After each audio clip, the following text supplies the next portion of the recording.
I'm going to be going to the Nether, finding myself a piglin Bastion, also known as a Bastion remnant, and I'm going to be mining the entire thing out of existence. It's going to be some fun. It's going to be a pretty big project we're starting, but I'm looking forward to seeing how this goes. First though, we broke a lot of pickaxes while mining ancient debris, so the most important thing to do, in case you're curious, is to fix those things up. Let's take a pickaxe, let's make it slightly better, let's take another pickaxe, let's fix these ones up as well. It's always a good idea to fix pickaxes. Who would have assumed that? Let's combine both of those together maybe. Actually, let's take this, add it to that. Maybe do it this way around. There we go. Got a nice efficiency 4 pickaxe. And now we've got ourselves 3 extra spare pickaxes. How nice, how wonderful. How ready are we to go do this? Actually, not just while we're here for fun. Let's add mending to one of these pickaxes. People are always telling me, add mending to a pickaxe, Toy Cat. And you know what? Finally today, I acquiesce to your demand. Here is mending on a pickaxe. I've got a lot of pickaxes. Oh, this one has to be repaired as well. This seems like a problem as far as I am concerned. You know, apparently not. So we could add it to like this one, I guess. And if we do it the correct way around, then we only lose 5. Nice. Efficiency 3, efficiency 4. I'm breaking 4. I'm breaking 3 and mending. And you know what? Just for fun, actually, let's take out a netherite ingot. Let's make this my first little unofficial netherite tool, just for some fun, shall we? Look at that. How Oh, that is not how you make netherite. Let's do it right here, right now. My first netherite tool. I've made armors before now, but I haven't made a pickaxe until right this very second. Isn't this satisfying to witness? Although actually, it'll be expensive to upgrade this. You know, actually, what we'll do first, just as a good idea, always a good rule of thumb. Let's go ahead. Let's grab an efficiency 4 thing we've got lying around, like this fella right here. Let's combine the two of these together, assuming it works, of course. And let's go ahead and let's make the best pickaxe we can with efficiency 5. Fortune might be nice as well, actually. You know, are we being picky? We're definitely being picky. This is just meant to be a standard pickaxe for mining standard things. Yeah, I think I definitely wanted fortune. I made a big mistake, but that's okay. We can add fortune on later, as indeed many things can be done. Here is my netherite pickaxe I'll be using to mine the very bastion of netherite itself. And yeah, we're going to be doing a lot of mining, and this is going to be a big project. You can tell looking at the length of what this is going to be, if you're watching this in video form. It's going to be a long time, but you know, that's the thing about Minecraft projects that is beautiful. Some of them take a long time, and rather than that fake thing on YouTube where it's like, let's just skip ahead 5 minutes, hop into creative, hop back, that a lot of YouTubers seem to do, you're going to be seeing the entire process, start to finish, of destroying a thing. So I've got myself a silk touch pickaxe, I've got myself a non-silk touch pickaxe, and I've also got myself a couple of spare ones, because I'm not sure how... Again, I want to see the performance of this thing. Efficiency 5 on a netherite pickaxe might be doing some pretty cool things. Toy Cat, should I go to school or not go to school today? Where do you live in... I guess you live in Australia. Like, I mean, that is a decision for your... But that's a decision you make between you and your government, Mr. 9-year-old. Again, as we all know, all Toy Cat viewers are 9. And if your world says go to school, you should go. If your government in your state of Australia, I don't know how Australia works truly, but that's the whole thing. It's almost July, Jesus. Time has been flying by us, has it not, Alina? Also, but yeah, one of the things I always find crazy is the big like skip you see in these videos. Now, this is a full project. This is the full thing. I think there's definitely value in cutting things down. Like if you don't have hours to spare, you might think it's a terrible idea to sit here and watch every moment. I'm 17, Lamau, says Leroy. No, you're 9 years old. I'm 9, you're 9. We're all... Well, actually, I think I'm 10. Because, again, in the land of the 9-year-olds, the 10-year-old is king, I believe is the phrase. Hey, good to see you, Aussie Mama. I hope you are doing delightful today. I am doing just okay as well. I also got myself, after much... Just because I'm worried about falling into the lava, I decided, you know what? I'm going to get me a nice fire-resisty potion. It's going to be wonderful. It's going to be great. So, man, fire in the Nether sometimes burns, like, longer than you expect, right? You're always like, okay, it's going to end any second now. And then it just doesn't. It's always a disaster. Hey, thank you, Anto29 Pickett, for the $1.99. Hope you're doing great today. But you know what else I hope? What else I hope? Oh my god. We flew right over that one. Actually, this might be a good time to evaluate which biome is the Piglin Bastion in. If it's in a Soul Sand Valley, we're just going to get continuously blasted. Ah, yeah, it's in a Soul Sand Valley. Well, let's work from the inside out, I guess. Or from the top down. I'm not sure what the best way to do it is. I just know that I dislike ghasts, And all of a sudden, they spawn so much more than they did before. Also, thank you. Okay, so here is the Piglin Bastion itself. Hey, Cat, big fan here. Just hit 1.5k subs, but you stole my idea. Haha, I was going to stream this starting tomorrow. Had the idea for months, sad boy hours. I've had the idea since the Piglin Bastion came out, so you stole my idea, and I would like royalty payments starting right now. Thank you very much. Finally explored the whole Nether state, and it is beautiful.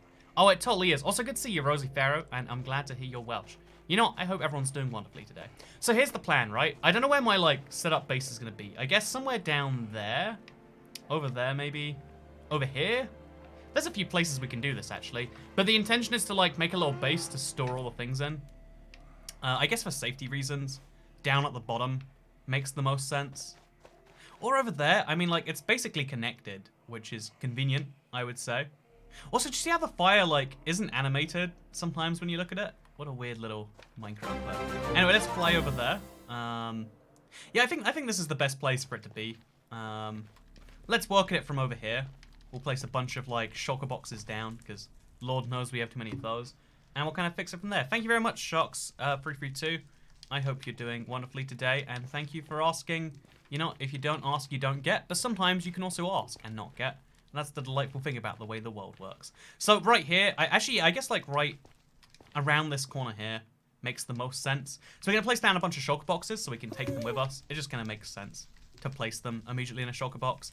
So I've got a yellow one, which will be for rare resources. And then I'll make a bunch of like, obviously purple ones for, oh, made some sticks. Didn't want to make some sticks. I'll make a bunch of purple ones for the things that are otherwise happening. Grab me a crafting table, place it down there, and let's make a bunch of shulker boxes. Actually, first we have to make one of these, then we have to make a bunch of those, then we can make ourselves shulker. And just like that, we now probably... Actually, chat, how many shulker boxes do you think this will take? Anna is loading. Hello, my friend is in the hospital from a car accident. She'll be okay. I've been a bit stressed. What do you think about using distraction to go? Oh, wait, oh, God! Problems. Man, I am not a fan of ghasts. I forgot. You forget how bad ghasts... Oh, no.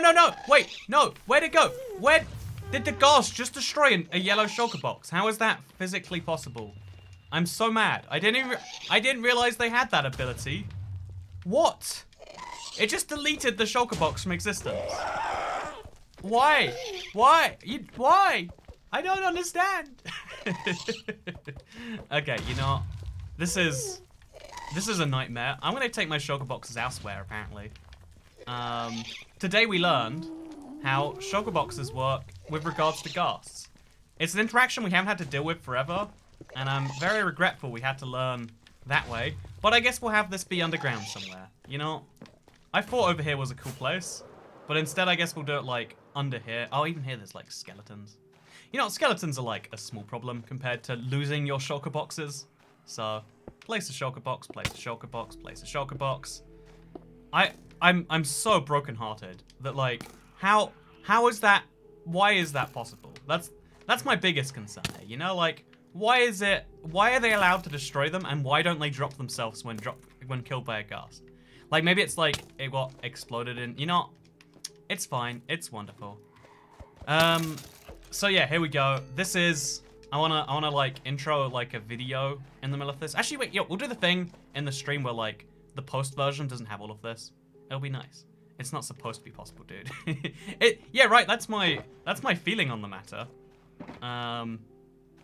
So yeah, my life is pain, and I hope you will enjoy getting to witness that, because that's just the start of today's live stream. Okay, so I got myself some shulker boxes. I got myself some pickaxes. I was gonna have a special shulker box just for the rare stuff, and now I don't have it. What dye can we find in the Nether? Chat, I need your advice for this one. What dye is very easily found in the Nether? Shalom, Sir Cat, great to see you. Missed your last couple of streams, but I be here. These are harassment tax, I'm drunk. You know, if you get drunk and harass people on the internet, that might be on you. Red, white, oh, white, yeah, I literally killed a skeleton. I'm literally like killing skeletons, thinking like, you know what, where can I get dye in the Nether? I just don't know if it's gonna be possible. The Nether is dark and full of terrors. You know, never has a truer phrase been spoken. Actually, many times truer phrases have been spoken, but you know, that's a catchy thing that people say sometimes, so I'm gonna stick with it. Make a white shulker box, and this represents, oh, I hope it made the right one white. Okay, it did. And then this is gonna be the rare stuff box. It's gonna be great. F for yellow boy in the chat, boys. You know what? I just don't understand why it would. Also, good to see you, Mischievous. Bone blocks also help. Anyway, yeah, there's bone blocks, and there's bones, and there's, like, skeletons, and there's wither skeletons. Like, there's just so many ways to get bones in the Nether, and I'm in the biome that has all of those. Anyway, with that said, hi, never have dashery is finished. Hashtag hose or hose. That's good to hear. Also, as I said before in my stream, birth is a curse and existence is a prison. You know, that's nice. I'm glad you're having a good life there, Juliana Bryant. Okay, let's do this. I just wanted to have, like, a little intro moment here. I wanted to just say, hey, hello, I'm ABX Toycat, and today I'm going to be destroying this entire Bastion remnants, and I'm going to be putting it into these chests right here. Right now, I have 7 shulker boxes. I really don't know if that'll be enough or not. That's something I'm going to work out as we go. But yeah, the intention is using survival means, genuine pickaxes, not doing that YouTube magic where we hop out into creative 5 minutes later. No, block by block, we will destroy this Bastion remnant for the purpose of recycling, of course. I think recycling's important, and so to prove that, I'm gonna start mining this thing, which I guess I'll start mining it with a netherite pickaxe. Let's just like get into this, shall we, of like maximum speed possible. Ooh, you can instant mine basalt apparently using a efficiency 5 pickaxe. So let's start with that. We'll mine from the top down, and we'll see what a Bastion remnants is made of, like once it's in the chests, and then more importantly also, I'm gonna be very careful not to drop any off the side, like just dropped over there. But yeah, we're going to be seeing what a Bastion remnant's made of, and also working a bit of a from recycling project. Who doesn't like that? So, yeah, we could use a beacon because it's in the Nether, but personally, you know, this is a dangerous place. We all know that. It's fine. Also, why didn't you find pig steps, says Peter Valkov. Yeah, I think one of the first things, like, we should be doing in this update is getting pig step. The fact that I haven't got it already is a tragedy. I will be fixing that momentarily. But I just really wanted to, like, get into a nice, big, hefty mining project. I like dumb projects. Like, when a new structure comes out, taking it apart. It's just one of my favorite things to do. How many streams do you think this will take? I think destroying it might genuinely be a 1-stream task. I could be horrifically wrong. I could be, obviously, underestimating that one. But, yeah, the intention is, like, it could be pretty quick. We're gonna start super unorderly, and then we can, like, work out the order later, you know? That's a thing we can dive into. Also, remember me, says Julian O'Brien. I will try my best. I hope you're doing well today, though. I think you're going to be wrong. I honestly, like, I thought to myself, this is gonna be, like, a few dozen hours of mining. And then I thought to myself, you know, it's only, like, what, 50 blocks tall and, like, 30 blocks wide and, like, oh god, it's so big. You know what? Maybe this is gonna be multiple streams. But I wanna at least go into this, trying to get it all done today. If you don't... So, oh, wait, I mined a... I need to be very careful to mine Gilded Blackstone only with a Silk Touch pickaxe. It's the rarest block in the entire Bastion remnants, I can say already. And you're going to be very careful about what you mine. In fact, that might be the biggest argument for mining this in an orderly way. Just to be extra careful. 50 by 30 by 30 is 45,000. You know, I can mine 45,000 blocks in one stream. I don't know why you think I can't. If we mined 1 block a minute, it would take, like, 15 hours to do that. And I think we're averaging a little over 1 block a minute, so that basically means it's possible. You know, 15-hour stream. Is everyone ready? Everyone should be ready. Hey, Toket, hope you're doing well today. Thank you, Sharon Smith. I'm actually doing pretty well. I know people who live in other places are always like, ha ha ha, don't you understand? Not real hot. But, like, melting a little bit today. I missed some base salt. I need to make sure I get it. Oh, my inventory's full. Ooh, let's drop some low bow with nothing on it. Pick up this base salt. I guess I need to, like, drop my stuff down anyway. Like, I've got far too many. I need to, like, sort my inventory out. So I'm going to make, like, a junk chest. Just to put it all in temporarily. And then we'll sort it out later. But yeah, what is it with the Nether and pigs? A grommet. Aha, pixel. Pixel. That's definitely how you say it. I have indeed Wallace and grommeted once in my life. No, hey, hose are hose, don't mind things in real life. Why should they in Minecraft? You know what? Exactly. If you're... Oh, wait, why am I... No, this doesn't go in here. The trash goes in here. So, like, oh yeah, garbage, rubbish, don't need. Get it out there. These aren't part of the thing. They're just things I've picked up. Throw it all in there. Even scaffolding, like, we got flying abilities. We don't need to worry about all this stuff. Even the chests is going to weigh me down. And then a couple of pickaxes. We'll get those later. But we want to, like, maximize our storage space for things we actually can use for now. So there we go. Inventory sorted. There's an official warrant for your rest in Simpcraft. Please sign yourself in. Okay, so this is going to be my Blackstone. You know, we'll just throw everything in here and we'll sort it all later, I guess. And then we'll also start over here for the basalt, and we'll work inwards. I think there's going to be a lot more basalt than not, but we'll see. And then the rare things go in this white shulker box. There we go. That's nice. So as you can see, after about 15 minutes of trying, we've made some pretty good progress.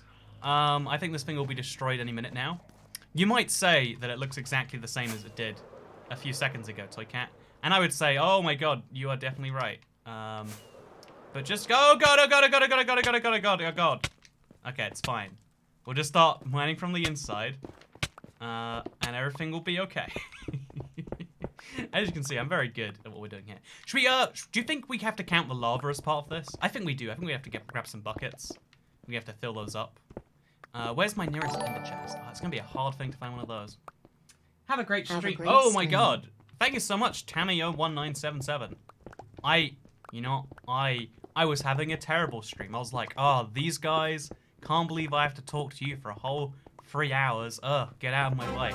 And then you came along, and you know what? You made it even better. Also, -594, -98. It'll be a tool for us to use later. You know, I'm glad someone's keeping track of the coordinates, because more often than not, it does become a problem. I will freely admit that right here.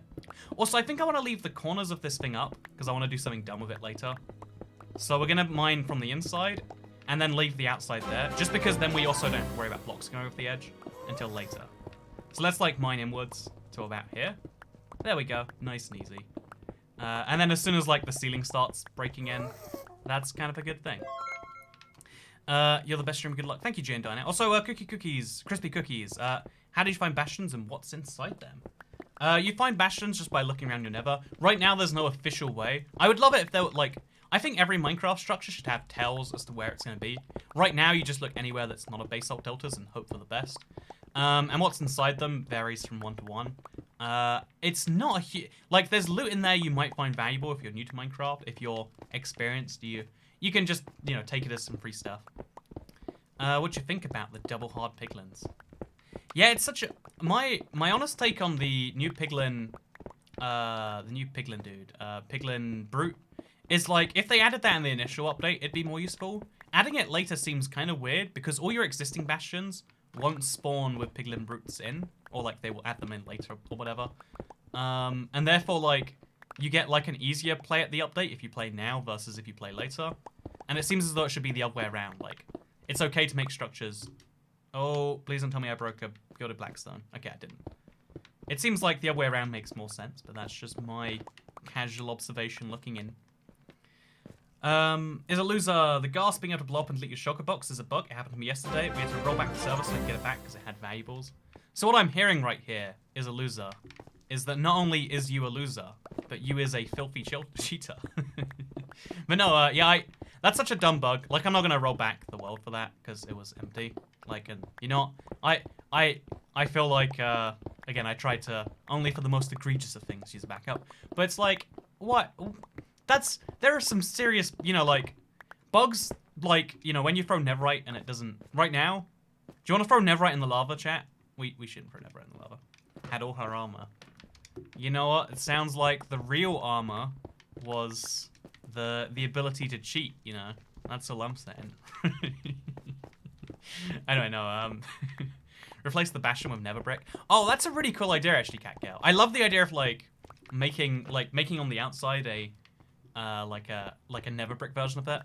What I was mentally thinking, and bear in mind, this is just like shower thoughts I'm thinking right here. This isn't like my full-on thing. I was thinking polished blackstone would be kind of cool. Do you think Wallace and Gromit would go to the nether for piglin cheese? I don't know how to answer questions like this, so I'll say yes, haha. No, haha. Yes, haha. Very much, haha. If you say haha a lot, it covers up for the fact that you have no idea what you're talking about. That's been my advice for like when you're first meeting someone, what do? Laugh a lot. Laugh all the time.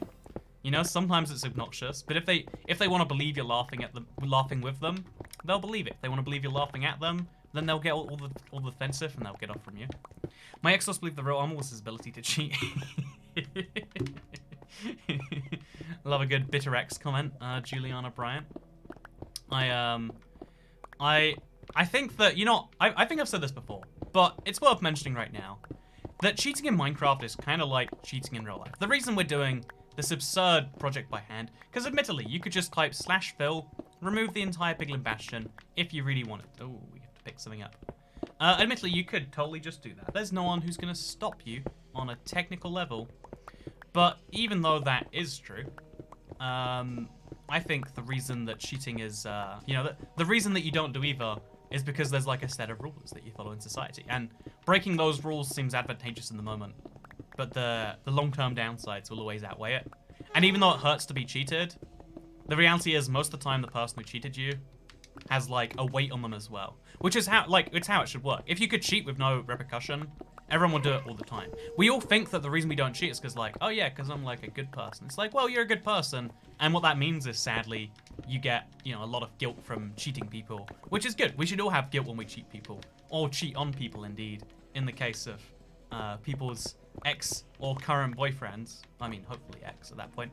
But, it's too bad you can't roll back relationships, IRL. Oh, okay, here's a fun, like, dumb life question. But, hence your ex thinking about the baby zombie jockey was true for the chicken. You know, I'm just saying, it was, also, I would say that was an ex. That was like that was a potential to be partner, but we'll leave that to the side for now. Oh, love your channel. Keep up the great work. It did make a noise, but I saw there was text on screen. Thank you, Shalom Marroquin. Shalom Marroquin. Does shalom mean hello in, like, a language? I think, like Hebrew, right? Yiddish, maybe? Or does it mean this guy's name? Someone's gonna have to tell me. But, yeah, thank you very much, Shalom. Shalom to you, too. Probably people do that to you all the time, actually. So instead, I'll say thank you for your thoughtful, you know, tip there, my friend. I feel no guilt for theft. I do what benefits me most, says Noah Gaming 207. Yeah, honestly, like, enough people don't feel bad when they rob big stores, right? The big stores hire their own private security. It is not only a crime, but it's very immoral to rob a store. Like, stealing is wrong. Even from a giant corporation, it's, like, technically speaking, wrong. But enough people don't feel any guilt when they're robbing a giant faceless corporation that, like, stores have to literally, you know, stores have to hire security people, like I said. Because they can't prevent you with just the idea that it's bad. Maybe Yiddish. You know, I still want to know what Yiddish, like, there's so many moments in my life where I've been like, you know what? I should look into what that thing is. Oh, wait, I had an interesting question. So, thank you, Triple Threat. I'm your Welsh mum. Here's my allowance. Here's your allowance, my child. Thank you very much, Mr. Welsh person. I thought I felt something on the back of my arm. I'm crazy. Is stealing from piglins wrong, though, says David Solomano. See, if we were in real life, stealing would be wrong, but because it's a video game, you can do whatever you want. That's the reason that you you know, you steal from villagers and their chests. That's the reason that I've burned down villagers for being bad. You know, it's all okay on the internet. That's what I'm trying to say. I mean, it's not, but you can pretend it is, and that's what really matters here. So, yeah, here's an interesting one, right? Let's say you can roll back in real life, which is, let's be honest, we're just talking about time travel. Time travel has a bunch of, like, fun, what would you do? I would win the lottery questions. But the way more fun ones, in my opinion. Love you, sweetheart, says Pile of Dirt. You know what? Thank you, Pile of Dirt. Do you think the actual crime is committing a crime or wanting to? And that sounds dumb to say, because, of course, the actual crime is committing the crime. But we do have a, you know, we have a pretty high-end charge that you can get that's a real big problem for conspiracy to commit murder. Wanting, you know, planning to commit murder, even if you never commit it, but because you wanted to commit it, is a crime, because you made reasonable steps in the procurement of a murder that you wanted to commit. That is, that's considered big no-no. Oh no, I think something must have burnt. Hope it wasn't one of the blocks, they're all messing my counts. But yeah, so, given the way we look at murder, you know, like, therefore, like, so there's the actual crime wanting to, or the crime itself? It kind of depends. It's kind of both. And therefore, so that, an interesting thing, therefore, is, like, you know, if you could go back in time to before, you know, you roll back your relationship to before your ex cheated on you, whatever. You know, do you trust them? They haven't done the bad thing yet, but yet they did. You know, there were circumstances under which they could. I've been saying Shalom Sirkat for the past 2 to 3 months on your streams, and then saying their harassment taxes. I say Shalom as if I'm speaking to you in Hebrew. Maybe I just don't know enough Jewish people in my life. It's actually crazy because a lot of people like who grow up in like small towns say like, oh yeah, I never see, you know, I never saw a insert race here like black person, you know, like till I was X years old. But the thing for me is like, I've never known a Jewish person personally. Like I met one once when I was in New Zealand of all places. I met a Moroccan Jew. It was a very weird crossover, like a Moroccan Jew in New Zealand. But like I've never actually like had long interactions with a Jewish person. Whereas I have, you know, I have black friends, Asian friends. But like I never even met or had a real conversation with a Jew outside of one time in New Zealand. A very niche situation. So, first time in Nether, traveled hundreds of blocks, almost died in lava Bastion, was stranded 100 blocks away from spawn, almost died multiple times. If that's not a good Nether experience, I don't know what is.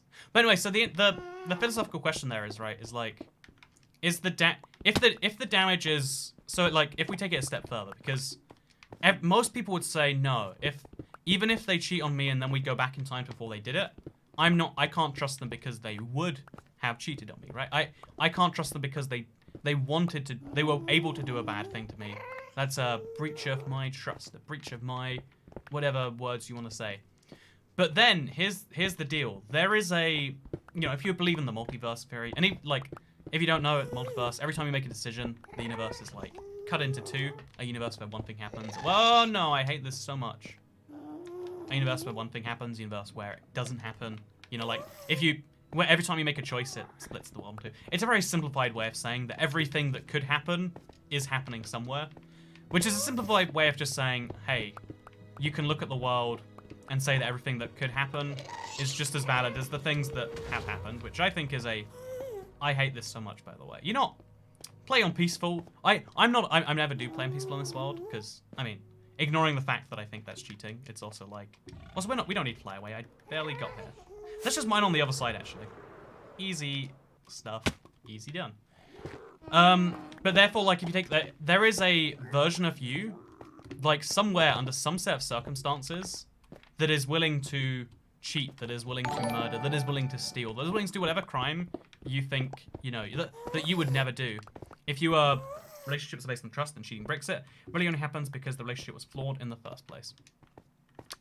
I mean, like, again, I can't really, like, judge every relationship ever because I don't know every dynamic between every set of people.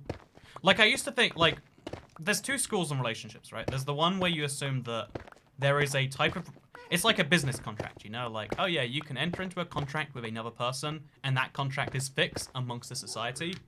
Or you can think about the fact that every 2 people that get together are making their own little contract between themselves. And that's kind of what a relationship is. If you pre-assume all the rules exist, then of course, yeah, like anyone who ever cheats is just, you know, they're basically ending a relationship in a very unstable way.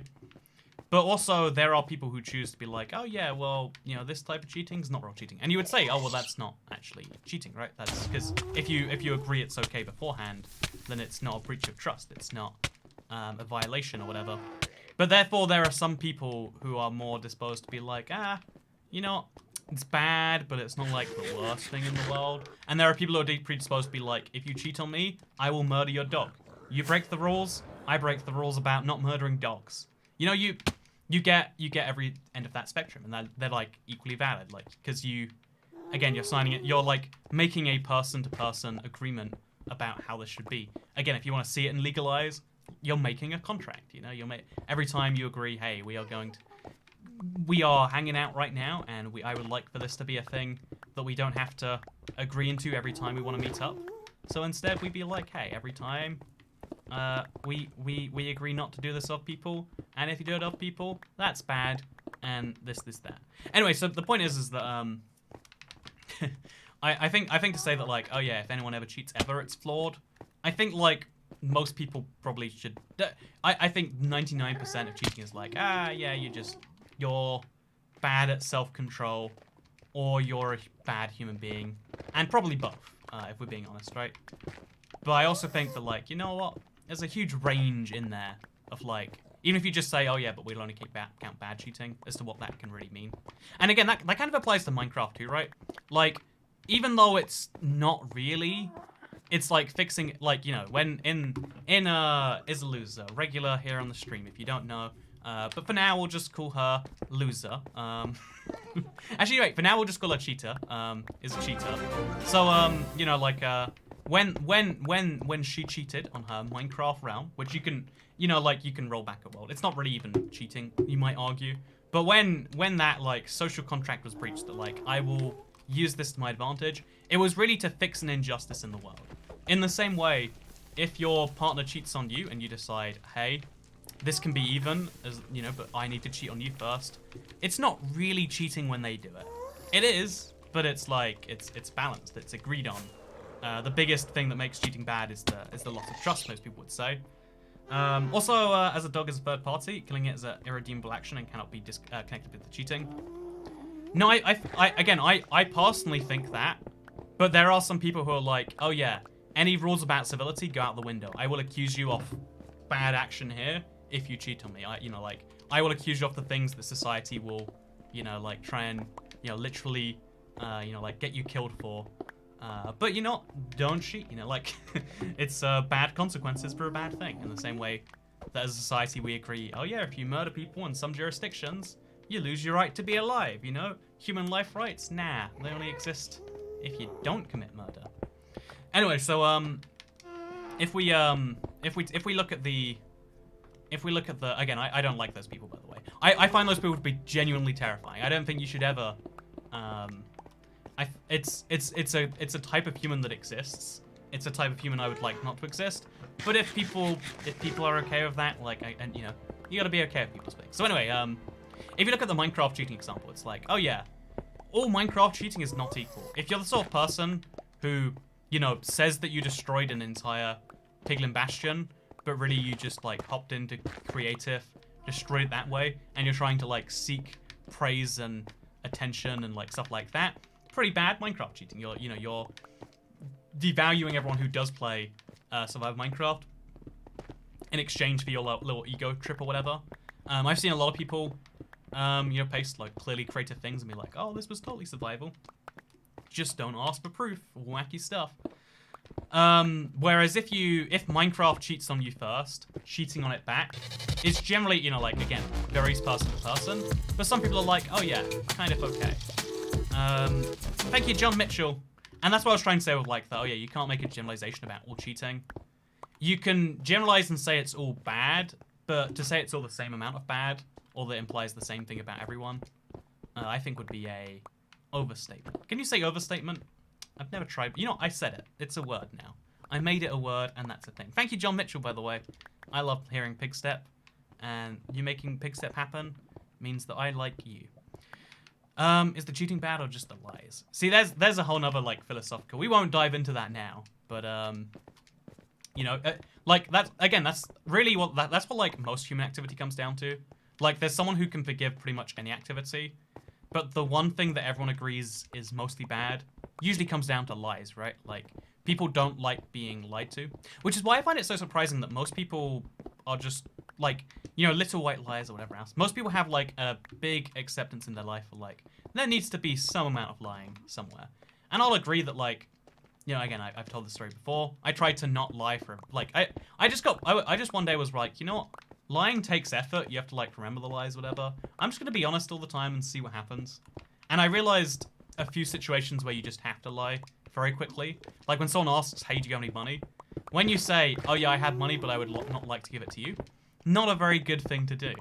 There are sometimes, you know, like, when someone asks, hey, do you want to hang out? And you're like, or like, hey, can you come do this thing? It's like, I could do it, but I actually would prefer to hang, you know, by myself. It sends the wrong message because there are so many, like, we have a lot of, like, weird social signals attached to things that basically lying is telling the truth in some situations, which I hate.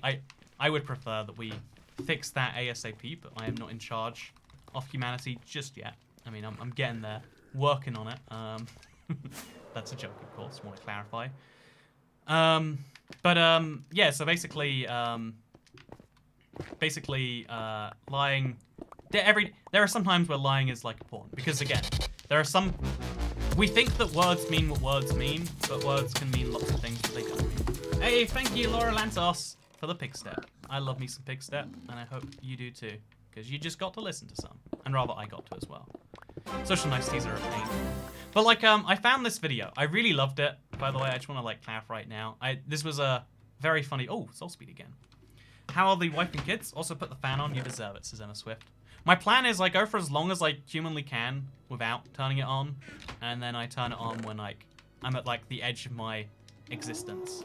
So, because like I've got an air conditioner. I'm one of the very few people in the UK that has one.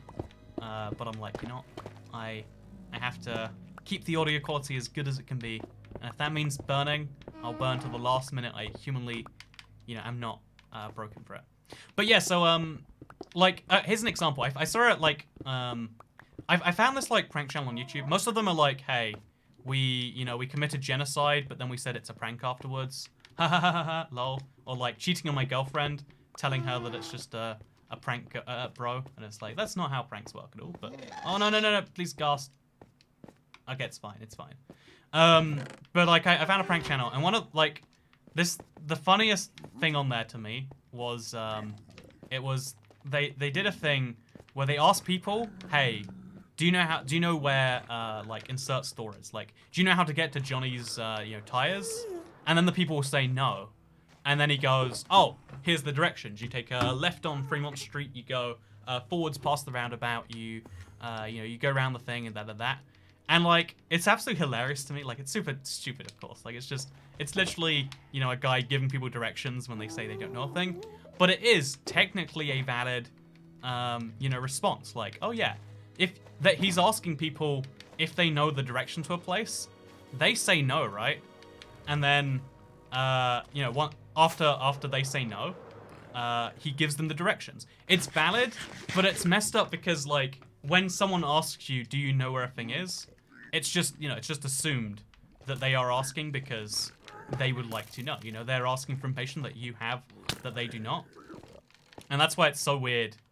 And that's why even though it should just be a normal sentence, like, hey, do you know where this is? And then, oh, you don't know? I will tell you. That's so weird and wacky. And in the same way, sometimes people ask things where a lie is the correct response. Or at the very least, not a lie, but there is just a correct response. And if the truth isn't the same as that response, it's rude. Like, oh, hey, am I looking fat today? Correct response is not, like a little bit, but like, you've looked fatter. No, the correct response is, nah. And stuff like that, And even then, I try to, like, break down those social niceties, but, all it does is it costs me... It costs some other people their self-esteem, because they expect the answer to be yes, and if it's so bad that I'm saying no, it must be suspiciously bad. Also, yeah, it's a channel called Vlog Creations. I like it, because I think, like, harmless pranks are... It's what pranks should be, right? So many people, and this is, like, applies to school, applies to lots of parts of life, are just like, you know what a prank is? A prank... Like... When you're just being mean-spirited towards someone, just like hurting them and being like, oh, but I'm laughing, so it's fine. Your well-being is worth less than my laughter. That's mean. But when it's just like, oh yeah, I am gonna play around with the social contract on you or whatever, that's kind of nice. OMG, don't ever say you've looked fatter. See, right? But it's a totally valid, like that. If you're just telling the truth, they're asking you a question, you're giving them the answer, but that's not what you're really doing, right? The way you're breaking the Bastion is really stress-inducing. Oh, that's what I loved hearing, David Z. Did you hear where did I get... Oh, no. Okay. Man, I hate these ghasts so much. Pro tip, if you're going to do this, find one in a warped forest. You will thank me later for that one. So, yeah, we'll deal with these teeth later. Oh, man, there's ghasts on both sides. So I guess we'll just start mining on the inside here. Even out this whole thing. Why wasn't he mad at me before? Do I have gold on? I don't. Huh. Maybe he was just dealing with the hoglin or something. First of all, we're going to, like, flatten this area out. Oh, there's a hoglin there. That's nice to know.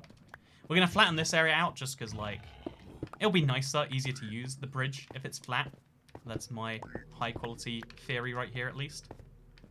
You broke the block the arrow was on. Oh, that's interesting. I didn't notice there was an arrow on the block. I don't pay attention to these things. I talk about dumb social conventions. But yeah, now you do not got a life, says Marco. When you do not have good spelling, is my response to you, friend. No, I have full netherite stuff, big flex. I've seen a lot of people show me their like full netherite gear.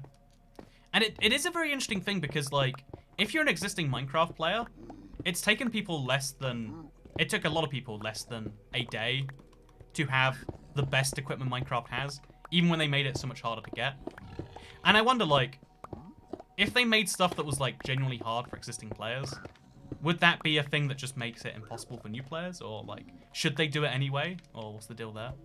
Like, do you think that we should have a type of gear in Minecraft that is genuinely challenging and lengthy to get? Or do you like that when something new comes out, even something as big as netherite, you can get as much as you like? Because there is this eternal, like, gameplay balance matrix, I think, of like, challenge versus... You know, like, making something good for existing players and new players are two very different concepts in a way.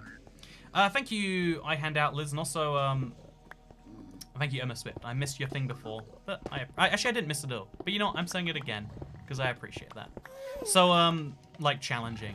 Like so a lot of people are saying, like, yeah, I'd love a good challenging, you know, thing. Like, what does it matter for new players? Like, them not enjoying it's not the same as me having everything. But then a lot of people also feel like, you know, why can't I just have it this way? So maybe an enchantment that's really hard to get, not a new gear type, but still rewarding to find. Yeah, that's honestly, mending was intended to be that. I'm 99% sure. But then they made the mistake of making it tradable through villagers. And now everyone has an infinite amount of mending. I would even say that mending is like more common than other enchantments because like it's the first thing anyone goes for. Oh lord. And it works with everything, right? They made a rare enchantment and then they made it so good that it goes with everything. And then they made it easily farmable. And now we got to the stage where if you don't have mending on something, it's like, why don't you? I have non-stop questions about like, hey Toy Cat, you know you could have mending on insert thing here. And it's like, I know that. I'm gonna need a lot more of these boxes, by the way. I've just now reached that realization. This is gonna be a long project. But that's half the fun, isn't it? Dragon armor, you have to kill the dragon over and over again for multiple dragon scales. Says FBI agent. You know, FBI, open up. No, also, we can actually see the progress now, right? Not much, but we can see it. So that's a good sign. That means progress is happening, in my opinion. And it gets easier as we go down, too. So there's that. Let's destroy these walls here now. Oh, I want to keep the walls... we'll do it a bit later. We'll work it out. I think getting netherite is easier than getting diamonds, because netherrack is faster to break than stone, and there's actually a method for finding netherite, whereas diamonds are mostly random. Yeah, I do like the fact that, like, ancient debris is genuinely... There's, like, skill and challenge. I don't know, like, it feels like it's a thing you can get if you're good at getting it. Whereas diamonds are just, like, put some time in. There's no way besides strip mining, mining everything and finding the diamonds that come along with it. Hello, Tucat. How's it going, insignificant YouTuber? You're not insignificant in my heart. I mean, in real metrics you are, but no one should be using those when we can measure by Tucat's heart. So, I think I'm accidentally being mean with my compliment here. I'm sorry. Let me try that one again. Let me do fake polite language and be like, you're not insignificant. Someone cares about you. I mean, if you were to go missing, I bet it would only take, like, a matter of weeks before someone noticed. You know, like, we gotta really stop these ghasts. I'm so, like, annoyed. I guess we should just use a crossbow and some arrows, right? Yeah, I think it's that simple. Just, we don't need an axe for now anyway. Let's just fire a crossbow. Okay, we need to get some arrows for this. And then we're gonna fire the crossbow at them. New solution. It's a very good one. Also, get some more arrows. Get some more bones, because why not? Throw those in there. Throw these out here. And now we got a crossbow. And we'll just take down Ghast. I guess I should really have an enchanted one. But you know what? Using secondhand piglin drops. That's the dream that I want to live. And you can't stop me. Oof, that FOV is already crazy. Still being mean, says Aussie Mama. You know, sometimes you just can't stop it, right? But yeah, like that's like a lot of people who do say like I'm just so good at being honest. They are just mean people, right? And like there is a good place for brutal honesty, but sometimes it's just like I'm being mean and hiding under the guise of being honest. There's a real thin line, and no one really knows where it ends. We can just see when it has ended. That's all it is. Also, do you play on Realms? By the way, keep it up. Good work, says Camille. Honestly, I would love to play on Realms, but the problem with Realms is it has such a ridiculously tiny render distance.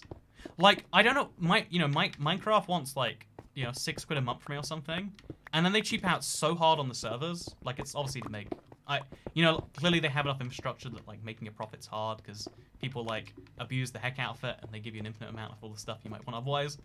But it just means that like Realms are a bad experience. Compared to playing on even like a low-end phone, and that's kind of staggering to me.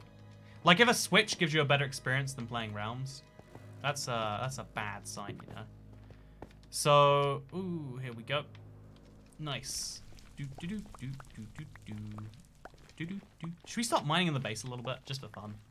You know, I might as well treat myself. We'll use this pickaxe because we might run across some gilded blackstone, and we'll just mine some lines through, like do a nice little cross down here, just because like whenever like ghasts come, we need to come down here anyway. So let's go through here and let's see how much gilded blackstone we can pick up. In fact, actually, the best way to find gilded blackstone is generally to branch mine or to like strip mine or whatever through the Bastion itself, which is kind of funny when you think about it. They feel self-righteous being honest, but no one asks for their honesty. Yeah, that's, again, it's the interesting thing where, like, they're telling the truth from their perspective. But the truth from someone's perspective isn't, again, it's very interesting, the way these social conventions work. That the truth is not always, the truth and the truth are different things. Which should not be possible. But yet, here we are in a world where that is a valid sentence. Do you think we can hit the ghast from here? I don't think so, apparently. Also, all the piglins are very mad. You know, you should be happy that I came to visit your little shanty town off of Bastion. I'm just saying. Also, I did the challenge you gave to make a good build Blackstone, says Merchant Nest. Oh, I'd love to see it, friend. I'd love to see it. Like, I didn't see a single like image as a response to that, so I just assumed no one tried it. But if you did, I would like to see. That would be nice. Gilded Blackstone is a beautiful block. You know, it's a beautiful block in the same way that, like, I am a beautiful individual, you know? I mean, if you really stretch the definition, you can maybe get away with it.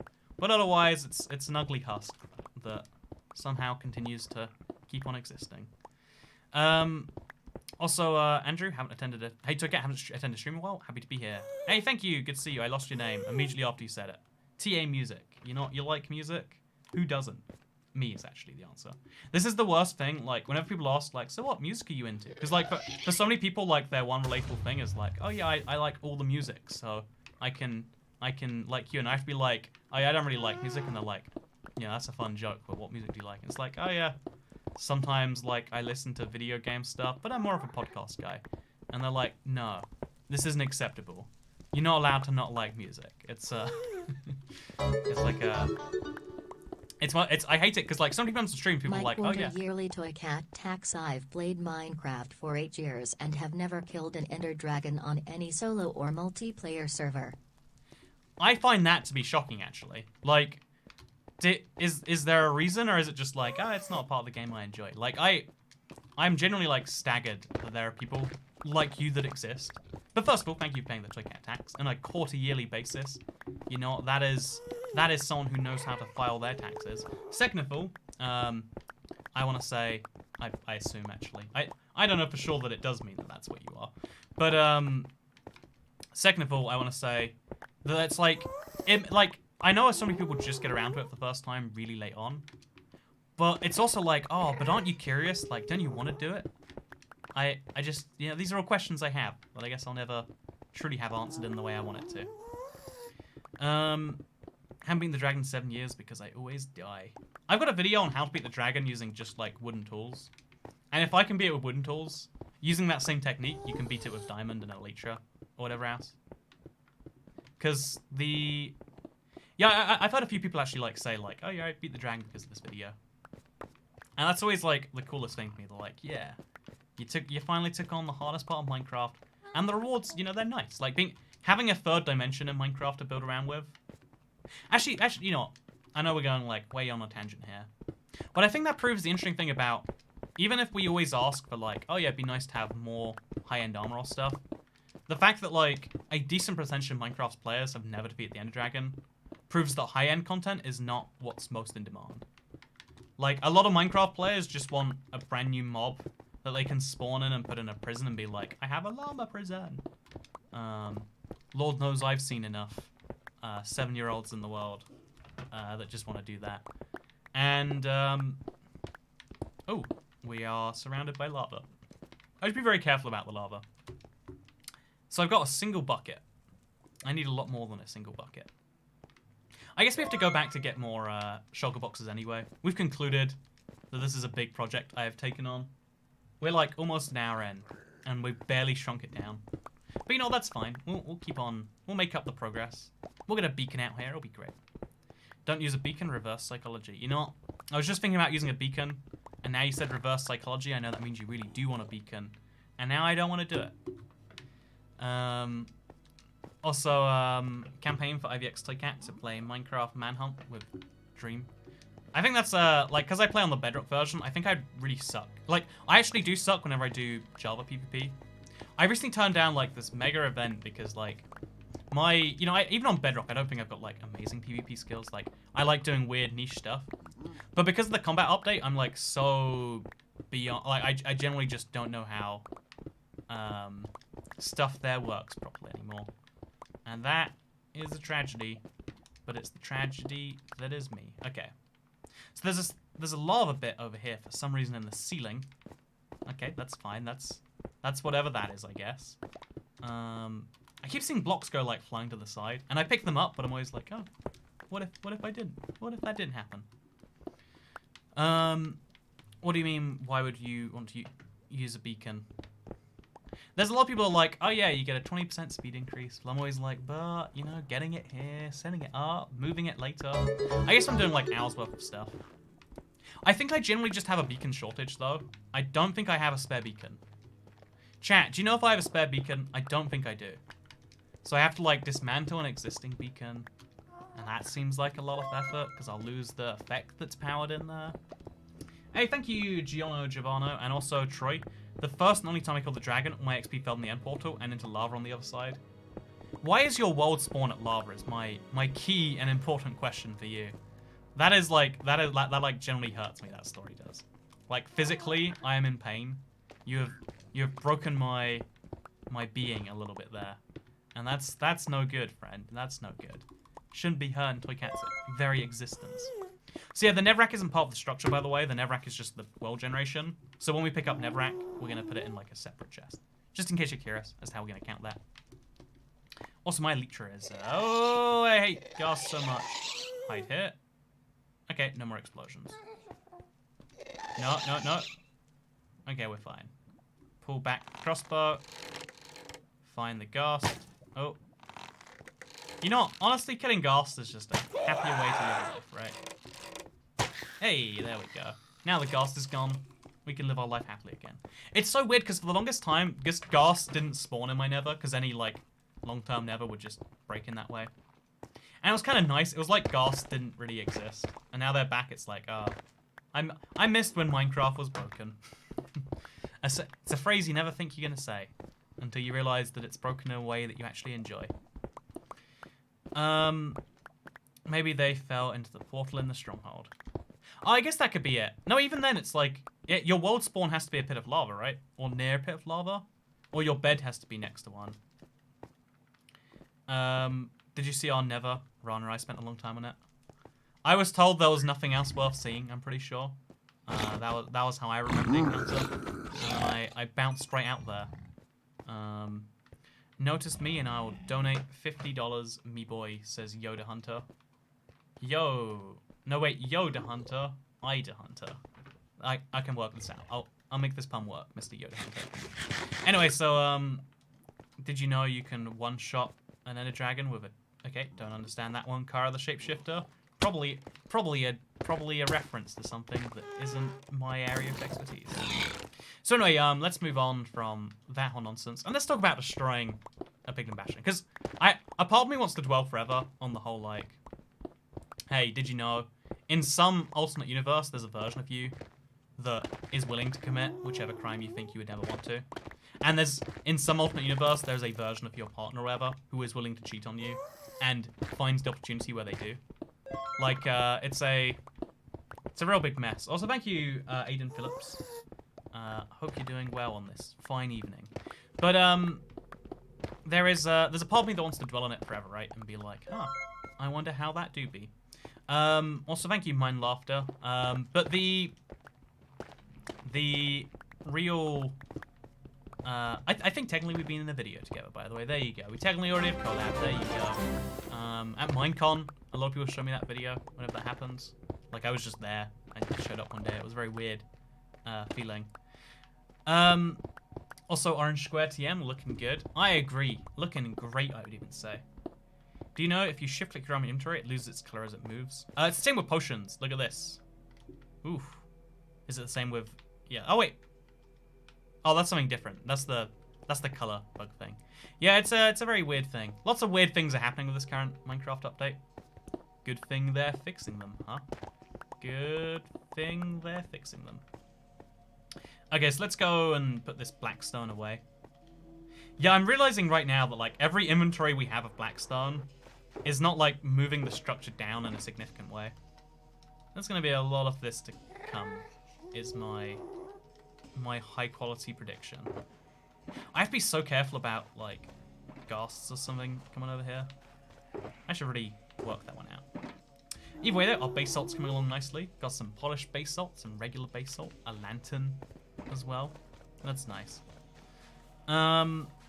So Cat, what do you get for becoming member? Says, Liberty every definition. Honestly, like, as far as, like, you know, like, it's the same as, like, any other channel on YouTube. Like, you support the channel, in exchange you get some emojis, you get a little badge or whatever. If you value those things. Like, I don't think doing it for the value of the, like, inherent things is the only reason that you ever do it. But if you want to, feel free. But it's more like, you support the channel and then you get these things as a side benefit, you know?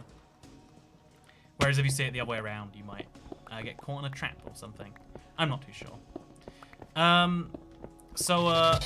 Hey, Brooke Gramberg, thank you for becoming a Chief Cat. Welcome to the club, the coolest cat club. So Cat, what does Bedrock pause when you pause in a single-player game?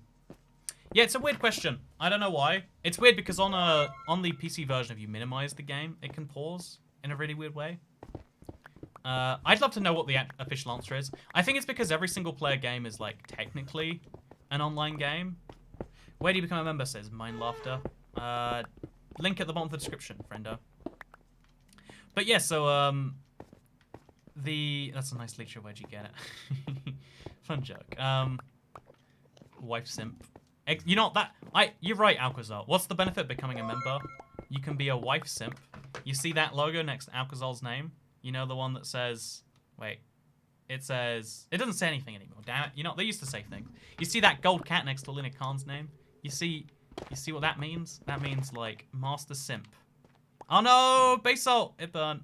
Okay, we need to, like, avoid that happening as much as we can. Let's be very careful around these edges. Very careful. Or let's just mine on the inside again, and then deal with this stuff later. Always a better idea. How nice, how wonderful. But yeah, destroying, destruction in Minecraft always seems like a dumb side thought. Like, you know, isn't this the worst part? Getting the resources to do the thing. But the reason I really like destruction, the reason I find it to be useful is because without destroying something old, if you don't, like, there's just a need inside of us to, like, get rid of old things to make new, better things. The cost of keeping something around, even once you don't want it, is higher than just having a bad thing that you don't want.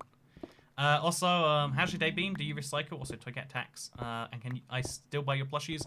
Mr. Bradman113, you cannot, sadly. I would, like, I've been considering, like, oh, it'd be cool to have something in the long run.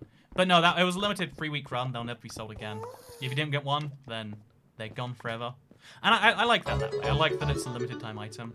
I think we should maybe not do that again, because a lot of people are like upset. They're like, oh, I was just at the edge. But I think it's like a one-time campaign. Sure, why not? Also, forever spending my OnlyFans coins on IBX Toycat streams. You know what? Laura beat Boop. I am internally fascinated. You're not the first person who said that they OnlyFans for their day job and they use it in a way to get my attention. And you know what? I'm very pleased with that. Thank you very much, Laura beat Boop. This is my favorite thing to hear. So anyway, I've never seen your face, and it's nice. It's funny, most comments I get about my real life appearance, it's literally like 99%, hey, what's with your hair, man? And then the other 1%'s like, hey, you look significantly less attractive than I expected. It's like, you know, I play Minecraft, and I talk about geopolitics. How, you know, like what my interests include flags and, you know, like food and cultures around the world. How do you think I'm gonna look, my man? Isn't Netherwood supposed to be inflammable? Because I thought it was till my Netherwood bridge burnt down on me. I think it might be a bug with the Bedrock version, maybe. Again, there's lots of weird things happening with the Nether update right now. I want to collect a bunch of them together, because some of these are, like, disastrously bad. They really are, like... I almost think, like, I don't want to encroach on Silence territory, of course. But, like, Minecraft Bedrock bugs is, like, something I could literally make a whole channel out of and enjoy the entire thing. So now the chat's gone the other way and it's like, Toycat, your hair and face is beautiful. Thank you, Baguts12. You know, I appreciate it. Shower me with praise, friends. See, lying to people is good sometimes. You will lie to me about how good I look, and then I lie to myself and I say that, yeah, they're definitely all right. And then I lie to the, you know, to the waitress who says, hey, you know, this is for 2 people, right? And I go, yep, just other person gets here later. You know, it's all a happy endless cycle. I was the guy who made the song that you featured on your livestream channel. Hey, oh, I knew I recognized it from somewhere, Mr. TA. Good to see you, friend. I made Survival World back in 1.13, and it was meant for me and a friend. Should I let people join the world too, or is it just me and my friend? That's like down to you, right? Like you have to decide, like, is that gonna be you and your friend, or is it gonna be for everyone? Like, work out the rules in your head and then follow those rules in the world. Honestly, that's a good way to solve a lot of things. But yeah, destroying things is like one of the quotes. I think again, I don't learn a lot about U.S. history because it's not widely taught outside America. Like I did like a history unit on like the American West at one point, and like I always used to think like Americans would get really obsessed with like the Constitution stuff. It's like, we get it, that was a long time ago, you know, like I guess that's the start of history as far as some Americans are concerned. It always seems dumb, but something I think is really, where's my elytra? Oh, it's the cape thing bugging out. Look, I can fly around like Superman. Anyway, so one of the things that I do think is interesting though is that Benjamin Franklin. I don't know. You know, it doesn't matter who it is, right? But it's. I'm pretty sure it's Franklin, who's. I don't think he ever actually was a president or anything like that.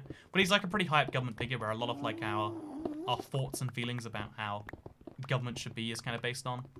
And one of his thoughts was, every 20 years, the entire, you know, constitution, the system of government should be reviewed, because you should look at the state of things and be like, every generation shouldn't be bound by the rules of the generation before it. Like, it's in reality, it works like that anyway. There are laws in the UK that stem back to like the 1700s. Like, did you know it's illegal to have a smelly fish while walking down the street? Like, there's really dumb stuff like that that are technically illegal, but you won't ever get stopped. You know, no police officer will be like, hey, that's a smelly fish and you're walking down the street, sir. Or like, there's a law where if you're pregnant, if you're a pregnant woman, you're allowed to ask for an officer's hat to pee in. But in reality, you know, like, actually that one's questionable. I looked into that once and it's like, it might not be a real law because it's so old that it's hard to like properly find out, because that's how old the UK is. But the idea of like having taking down things before you and making your own set of rules, it's something that happens like every generational shift, because just playing by a set of rules that wasn't designed by you or anyone of your like type, people don't like that, it seems, is a widespread thing. It's kind of like, you know, when when you first move out, I'm sure if you haven't ever moved out, then you'll have no idea what I'm talking about with this entirely unrelatable thought.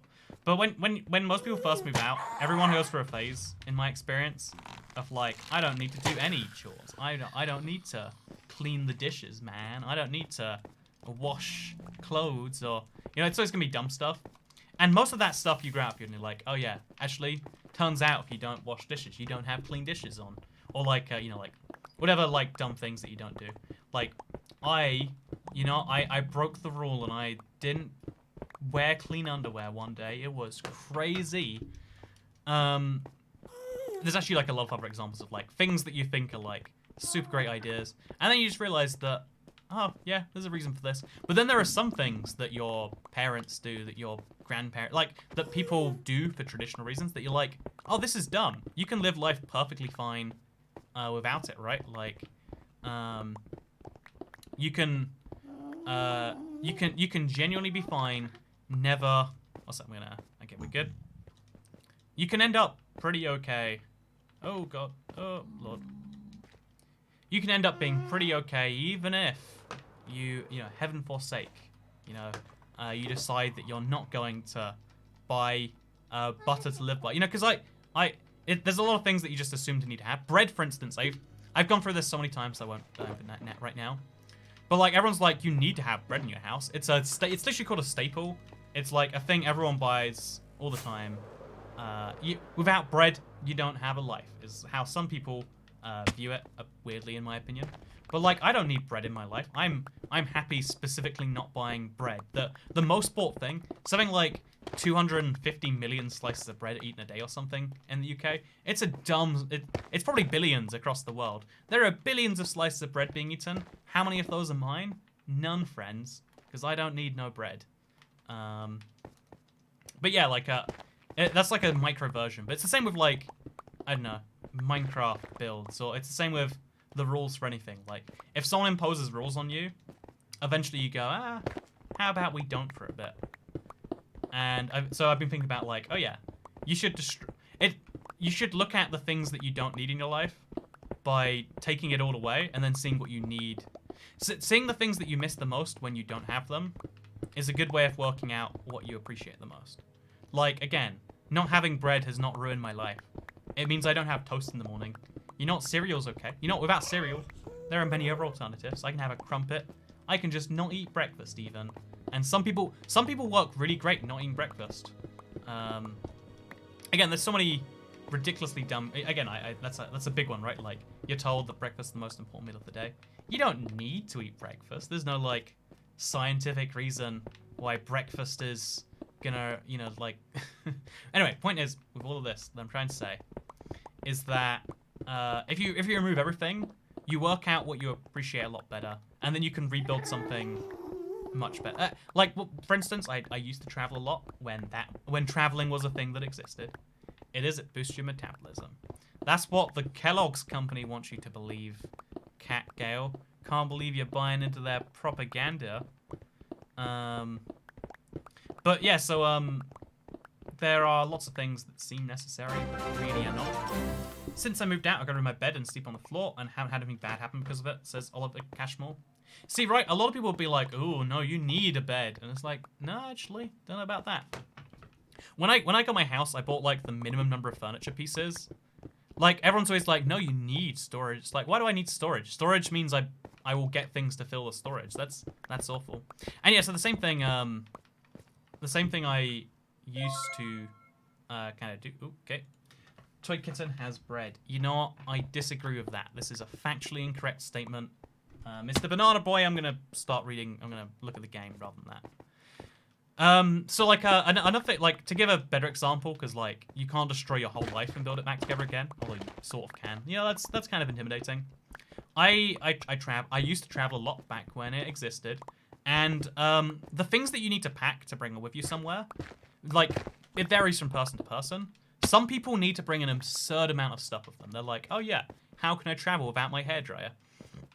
I try not to call out the YouTuber, but like, there is a YouTuber I know who is in the same vague genre as me, who went somewhere overseas and they're generally like, yeah, I brought my hairdryer, and I don't know, I think they had some serious issues with it, and like it blew up and like broke the entire hotel's electricity. And it's like, you know, and then they realized afterwards, oh yeah, the hotel had the hotel had its own hairdryers. It's like, yeah, you brought this heavy thing with you across continents that is worse than a thing that you'll have while you're there. You don't need a hairdryer, and just in case you did, because you know, like, it's debatable as to whether hairdryers are even a thing that you should want in your life, let alone need. But also, I'm thinking of putting down like a protective layer of netherrack around this. Yeah, I think we'll do that actually. I think we'll do that right now. Let's grab some netherrack out. I'm really worried about stuff going over the edge. But like this, I eat way less than I used to because it's so hot outside. I don't have the appetite. That's a nice positive change to a life, I'd say. But yeah, the okay, let's start a whole new chest. We are really just rolling through this blackstone at an incredible pace. Anyway, so the number of things that you think you need and the number of things you actually need are very different categories, is the whole point of this entire story. And also, scientifically speaking, breakfast revs up your metabolism as opposed to going hours without eating, which will slow it down. You should consume something every 3 to 5 hours to optimize. See, McBella78, you say that, but also the most popular dieting trend right now is intermittent fasting, which is only eating for, I think it's 6 or 8 hours in the day. Not specifically not eating for 16 hours, and then it puts your body into starve. I don't believe. I tend not to believe most dieting fads because they change all the time, which tells you that clearly they haven't been right many times before, and the odds of them being right this time very low. But everyone has like super strong opinions they're sure they're correct about, but they also are all conflicting with each other. So either someone's wrong and they aren't caring to admit it, or we just found out that we're right now, and that, yeah, your breakfast theory is correct. Or maybe this intermittent fasting theory is correct. Or maybe all it really is like your different bodies work differently, and the generalizations we can make between them are, you know, like hard to be precise about. Oh yeah, we wanted to go down super low. Ooh, Lord. Always a nerve-wracking moment. We're gonna... Ooh, we just stopped flying around for a bit. Okay, so we're gonna just bridge across to here nicely. We'll make like a little perimeter out of netherrack. Just around here. I'm gonna do it above the lava, because then when I remove the netherrack, the lava won't be flowing real weirdly. Just seems logical to me. Let's just hope we don't get ghasted, huh? What's the worst that can happen, besides the thing I just mentioned? Both can be true, it's not one or the other. I think there's nuggets of truth to both, but they literally are, they are mutually exclusive, right? Like, either you should eat every 3 to 5 hours to optimize your metabolism, or you should optimize your metabolism by not eating for a lot of hours. They're literally contrary piece of advice, in my opinion. Diets don't often focus on health anyway regarding fasting. That's true, yes, a lot of diets are just about lose some weight. Which, let's be honest, like, it's interesting that that's like the #1 focus of all these things. Like, the #1 thing I've always felt we should be focused on as humans is extending our longevity. Like, even though I don't care about 80-year-old me and I kind of I'm worried about living too long, I still try to think to myself, I'm going to extend my life, and that way if I have to put myself out of my misery early, like, you know, bang bang head, at least that's like a choice, right? That's like, whereas if you hit 40 and you have a heart attack or a stroke or something, and your life's just like gone, it's like, oh yeah, that wasn't a choice. Did I really need, you know, insert thing here? Like, what leads to a heart attack? I don't actually know. Let's assume it's sugar. Probably salt, actually. You know, let's just say it's salt. It's like, you know what? Did my fries really need to be that salty? You know, in exchange for me losing my life at 40? And it's like, I don't know, probably not. But yeah, like, every diet is always focused on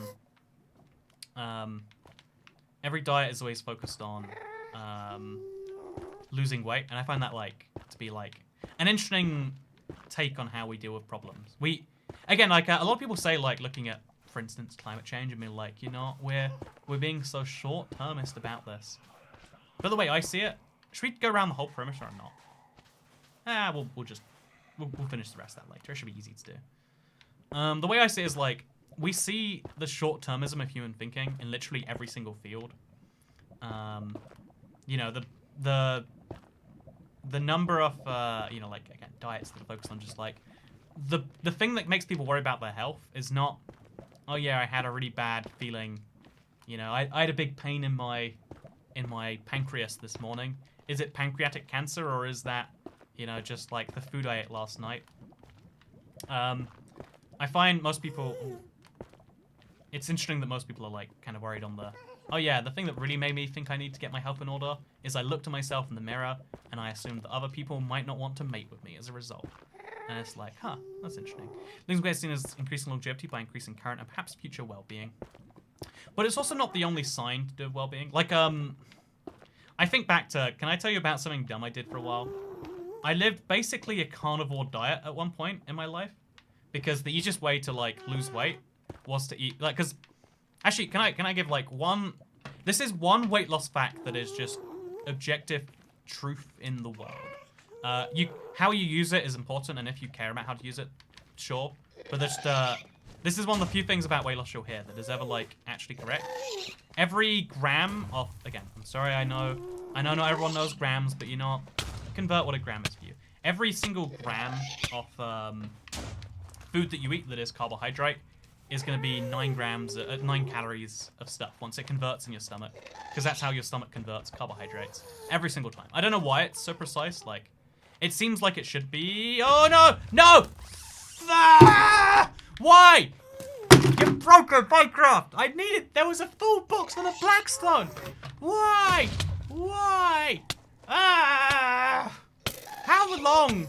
How much time have you ruined with that one? Get out of it. You don't get to live anymore. F for the shulker box. Okay, so I need to protect these shulker boxes. That is the clear lesson I'm learning here. I'm so... Oh, I was trying to like count the number of things in here now, and now that's gone out the window. Now we're just done. It's over. Minecraft bugs. You know, I can't be mad at the Minecraft bugs. If you play Minecraft Bedrock and you don't expect bugs, that's on you, you know. That's on you. Build a wall. Or all back would save you. No, I like to live, I like to roll the punches. And in this case, that means doing one of these things. Make a nice little wall. Make our little shulker box community great again. I think I need to go get some cobblestone or something that won't explode. Because netherrack definitely will, which is a big problem. We'll get some glass or something, it'll be beautiful. Why does it explode and destroy? Okay, you know, this is the most frustrating Minecraft bug. I'm just lost. Oh, I think we picked it up. Okay, good news, chat. I'm not mad anymore. I'm not mad anymore. Aha, I pranked you. I pretended to be mad to get your views, and this intermittent fasting is the best diet, says Sarah Catherine. I agree. I got you good. You thought I was mad. I was just faking it for the YouTube cash. Actually, the viewers did go up after that. That's quite interesting to me. Whew. So yeah, wow, okay, it was just a prank, bro. Okay, so what we're gonna do is we're gonna take some, we're gonna have to get something from somewhere else. Actually, wait, what do we have in this one? Torches, and then netherrack. Let's just make a little netherrack. A little place for ourselves, right? Yeah, let's do that, let's do that. We need to, like, section this off anyway. So let's place that there.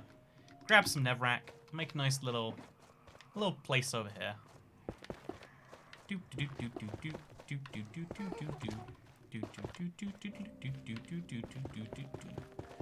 Just walk fast across this. Make sure that there's no direct line of sight between ghasts and these boxes. Oh god, this isn't working how I want it to at all. Make a roof right above the boxes. I wish I could live a long life and die in my sleep. I dream about peaceful, boring life with the people I love. I mean, I wouldn't say that sounds so boring. That sounds nice. Super blast resistant. You got here. Yeah, if you're building in the Nether, pro tip. I should make a whole video of just bad Minecraft tips. Oh, I'm doing that right now. I'm putting that right down. I'm just gonna look this way, down at the floor. My shulker box is a thing. Bad Minecraft advice.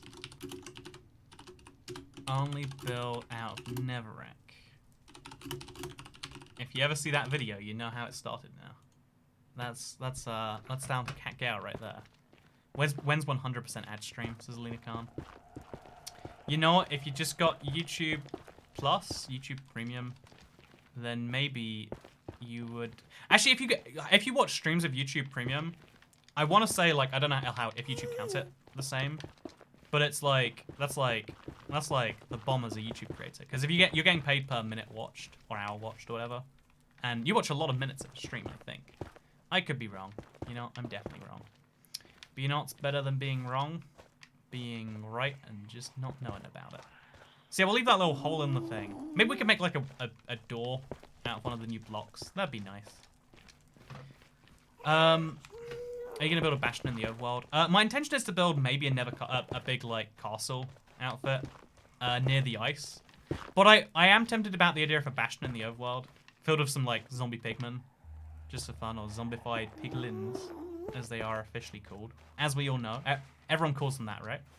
It's the official common name. Oh lord. Okay, you know what? This is good enough for me. This is a block. This is a absolutely ghast-proof wall we've built right here. Anyone who says otherwise, they're a heretic. This is this is very ghast resistant. Okay, we nailed this. Nailed this indeed. I don't see anything going wrong here. Actually, let's put some blackstone. This is not from the bastion, by the way. This is just there in general. Let's place some blackstone there. Let's place some blackstone over there. Maybe over like here as well. You know, I think we've nailed it. I think we've officially nailed it, friends. I don't see any way this could go wrong. And we'll like put some blackstone up there as well. Yep, this seems good to me. Oh, there we go. Nice.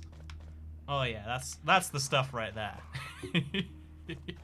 I think we've done a pretty good job defending our stuff.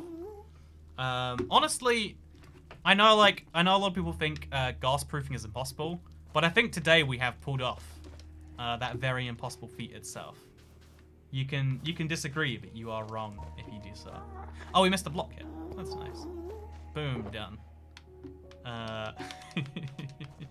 Yeah, that's solid. That's good. That is ghast proof to the max.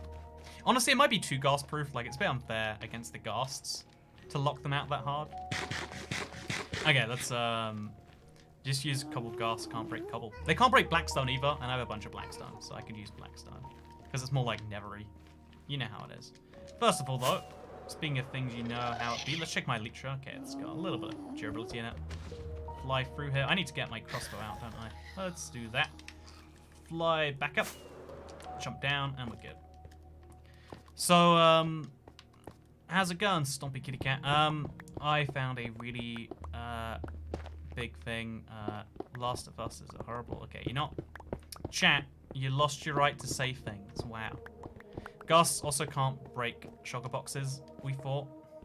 See, right, everyone's using traditional logic. When you play Minecraft Bedrock, you've just gotta roll with the punches. You gotta be like, you know what? We assumed that throwing netherite in lava was okay. I really want to do it now, by the way. Like, I'm just... Oh, no, you don't. Oh, yes, he does. Oh, Lord. Okay, nice little hole in the ceiling there, and it's dead. Or she. I always assume Ghast is a she.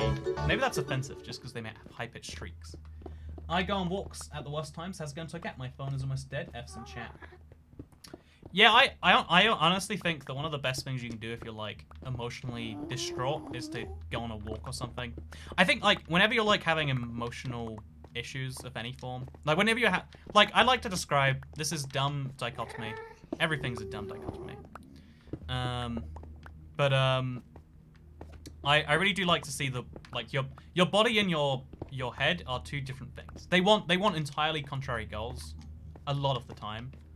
And so whenever my head is hurt, like whenever my head has issues, I'm like, go for a walk, go for a run. Like, let's do some physical activity. Because then you're like at least half, if you're at least half succeeding, that's kind of a good thing. And then sometimes you have the opposite where it's like, oh yeah, my body's really hurting. And then it's like, I'm going to do whatever my brain wants. You want to just sit here and read, you know, Reddit for 3 hours? Sure. You want to just, you know, like, whatever dumb things I do otherwise on the internet that aren't worth my time? Yeah, do it. You want to read just tweets nonstop, even though you hate Twitter and it makes you an unhappier person? Yeah, you do that. Right on, sir. I love working out when I'm sad and angry. It helps so much. Says Shravia. It really does, right? It really does. I got my first piece of ancient debris. Congrats, Mr. Hashtag Turtle. That's a hashtag achievement as far as I'm concerned. It's either a dumb dichotomy or it's not. That's what I say. But are headaches body or head? I would put headaches into body, personally. Which is weird because it is your head. Like, the reality is because our, like, most animals have a body that they have, like, a head just to maintain. Whereas we have a head that requires another part of our head to maintain. Which sounds weird, but I think it's true. So I'd put, like, anything physical into the body category. Even if you have, like, brain cancer, that's a body issue, not a head issue. Like, I've never had brain cancer, so let me just... Also, you can walk or you can just dissociate, says Laura Beat Boot. I'm sorry to hear that, Laura Beat Boot. I knew someone who used to... Or said they used to dissociate. I mean, whole like, side note, so I'll just be like, I knew someone who used to dissociate. There's no asterisks to that story.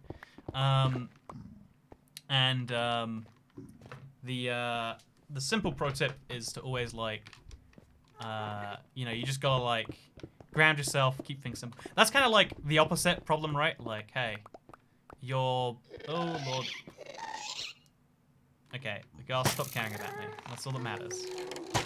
You know what? Why are there so many Ghasts these days? It's very frustrating.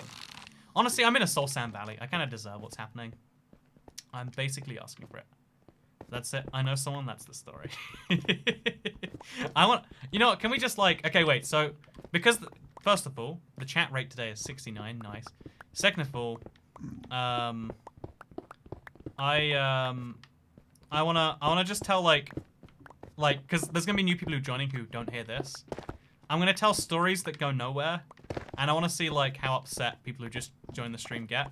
So in, like, 10 minutes, I want to do that. It's gonna be great. I'm just gonna warn you now, anyone watching, you're gonna be very, very confused and frustrated.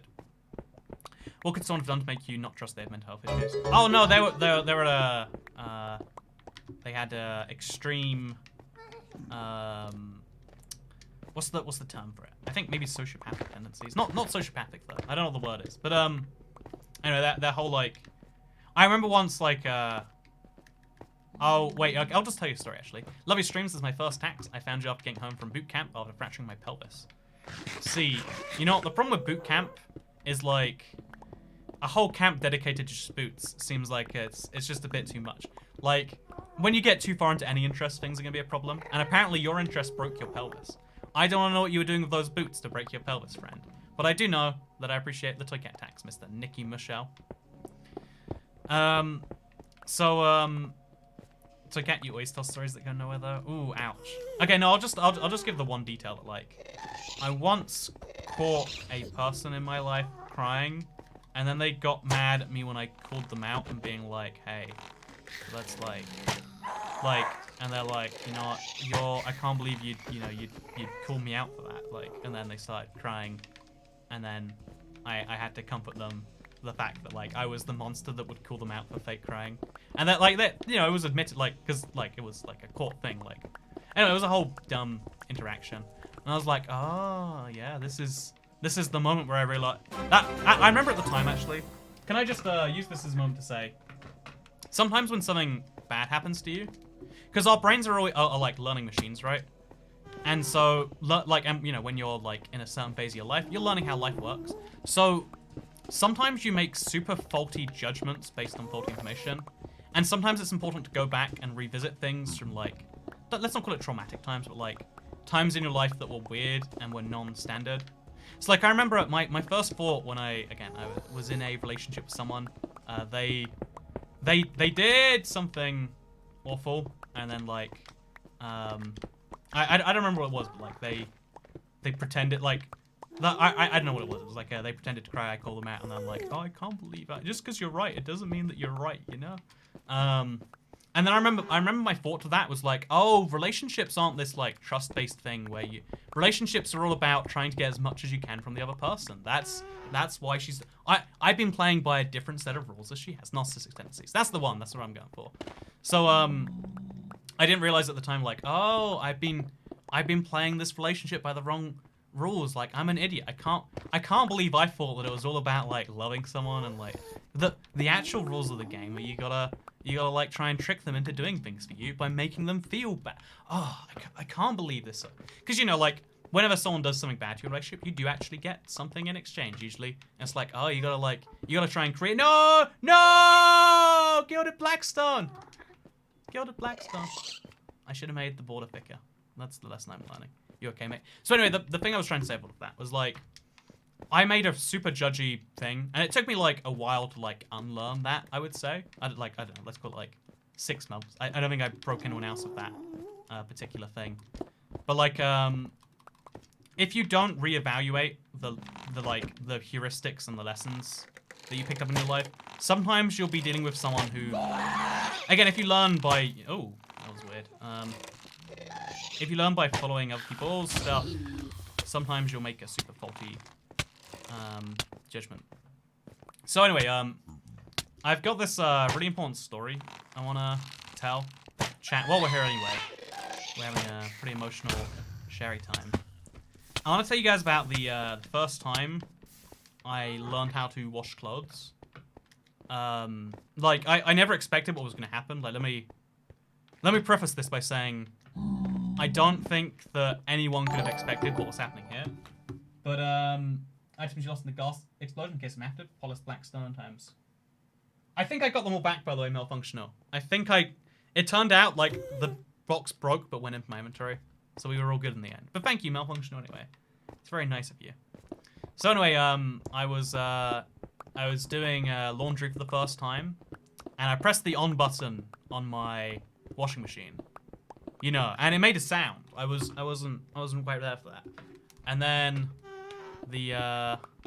after the sound happened, I pressed I went to daily wash, and then I put the clothes in, and that's when I realized that I didn't know like how you put the soapy stuff in. I know there's that drawer, you know, that washing machines had. My washing machine had the drawer. And I was like, what goes in there? Like, where do I find the laundry powder? And then I realized it's okay. You can get these pods that go in the main washing machine themselves. And that is how I washed my clothes for the first time. I hope you enjoyed that one, friends. Hope that was a good one. Good time, good story times in store. What are your thoughts on Terraria? So Cat says Pro Sniper Boy 1234. I like it. I want to dive back into it now that it's like finished, you know? I'll probably do it off YouTube because there's like a certain type of person I'd be attracting into my life if I did it on YouTube. But I guess we'll be better off not for now. Fun story. You're welcome. That was a good story, I think. Again, it was an emotional time for me. I learned a lot during that. But no, the actual real lesson from that previous story. I'm not like, I think just telling bad stories is sometimes, okay, it's gonna be picked up on the netherite maybe. I think telling bad stories by itself, like it's good like as a healing thing, but like this live stream, I try not to tell things just as like, I don't want to burden your life with anything bad that's happening or has happened in mine. But I think the reason I mention a dumb story, maybe it makes you distrust a certain section of humans. But the real lesson's meant to be that during your life you pick up lessons, most of which are valid and good. But if something bad happens to you, you pick up a lesson that isn't correct. Like, people who, a lot of people, if you go through something when you're young, you might come to the conclusion that like, oh yeah, all adults are bad because that one adult who did that one thing. That one really bad thing that I didn't really understand at the time, but like that's like a really basic example because like whenever anyone thinks of trauma, they're thinking of like, something bad happening to you know, like someone in their formative phases. But the way, you know, you have to empty washers drains. You know, I'm gonna pretend I didn't hear that because I have not done that in ever. There's probably gonna be some limescale in there somewhere though. You know, I'm terrified of all the things that come to do with maintenance of a washing machine, so I'm gonna not. That's my plan. I wish to become a better storyteller, but I've never put my thoughts into words properly. Yeah, storytelling's so hard. Even like so many times I tell a story on stream and I'm like, oh yeah, I missed the interesting parts of that. You gotta like find the parts to like hang a story, and like, there's a lot of things that go into a good story. It's a whole talent you can probably learn though.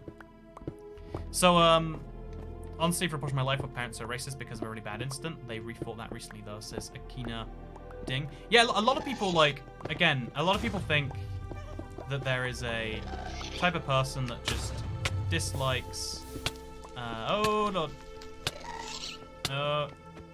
Like a lot of the most faulty behaviors that seem like, it's so much easier to look at someone and be like, they are a bad person than to try and work out like, but why do they do the bad things that they do?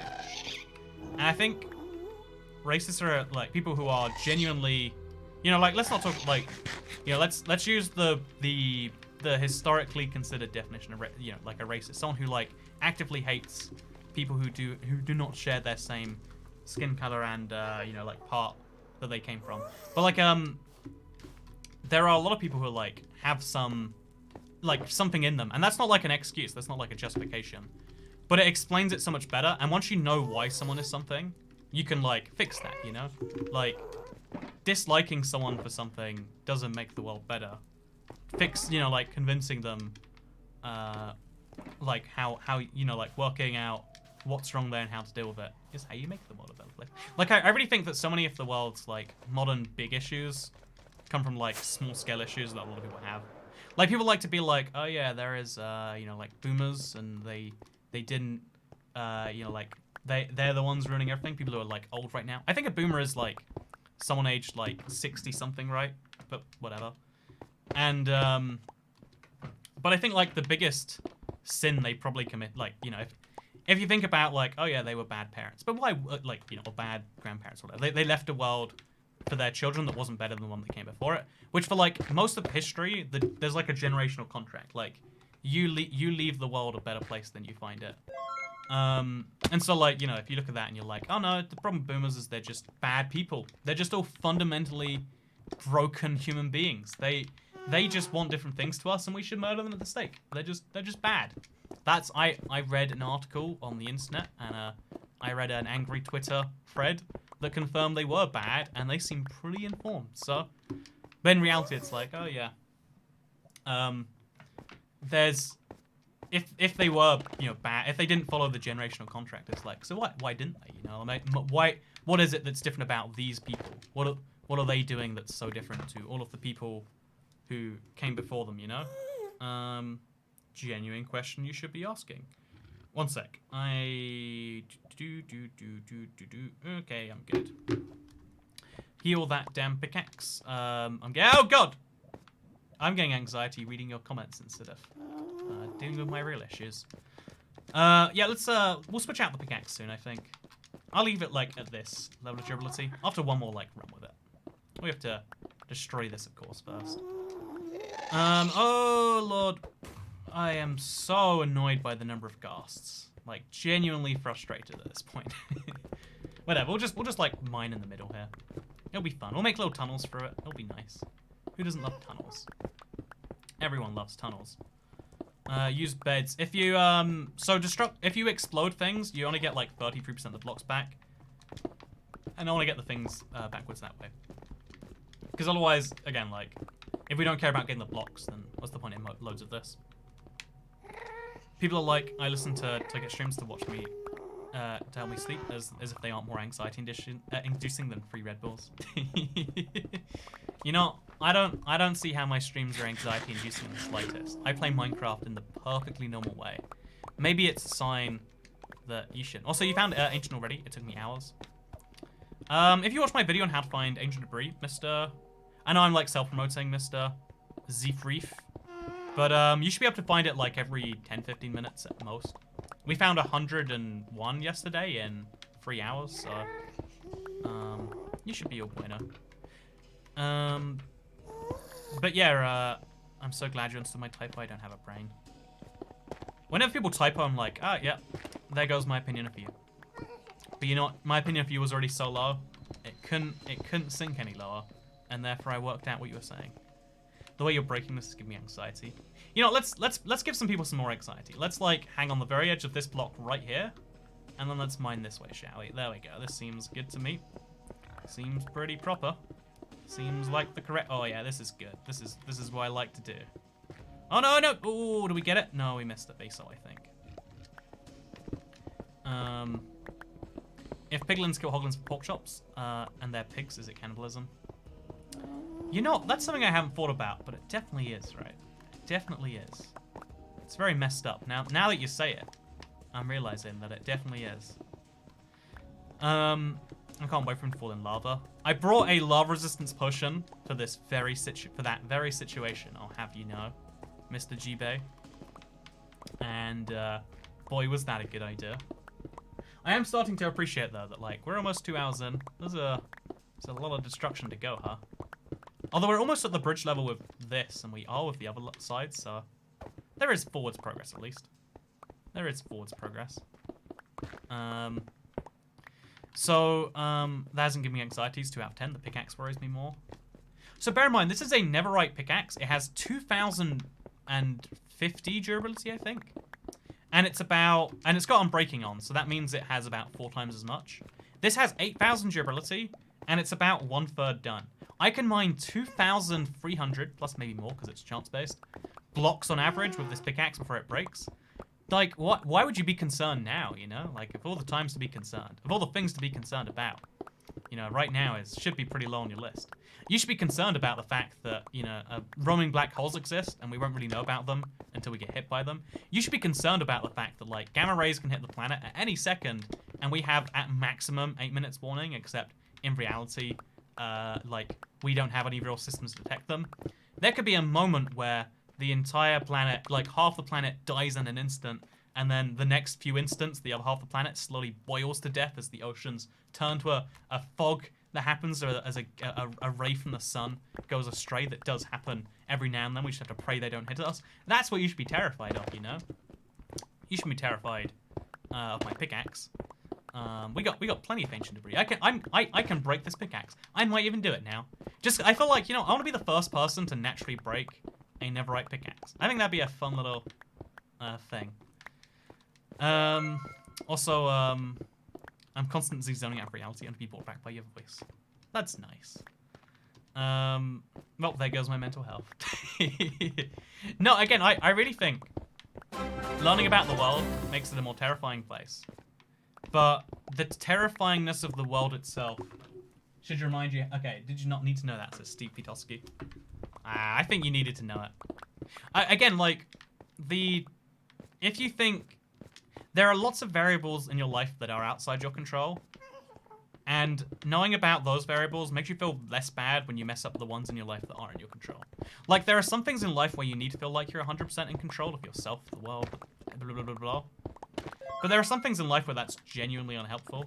And for those things, I say, remember, any moment now, we could all be melted and you'd never even know.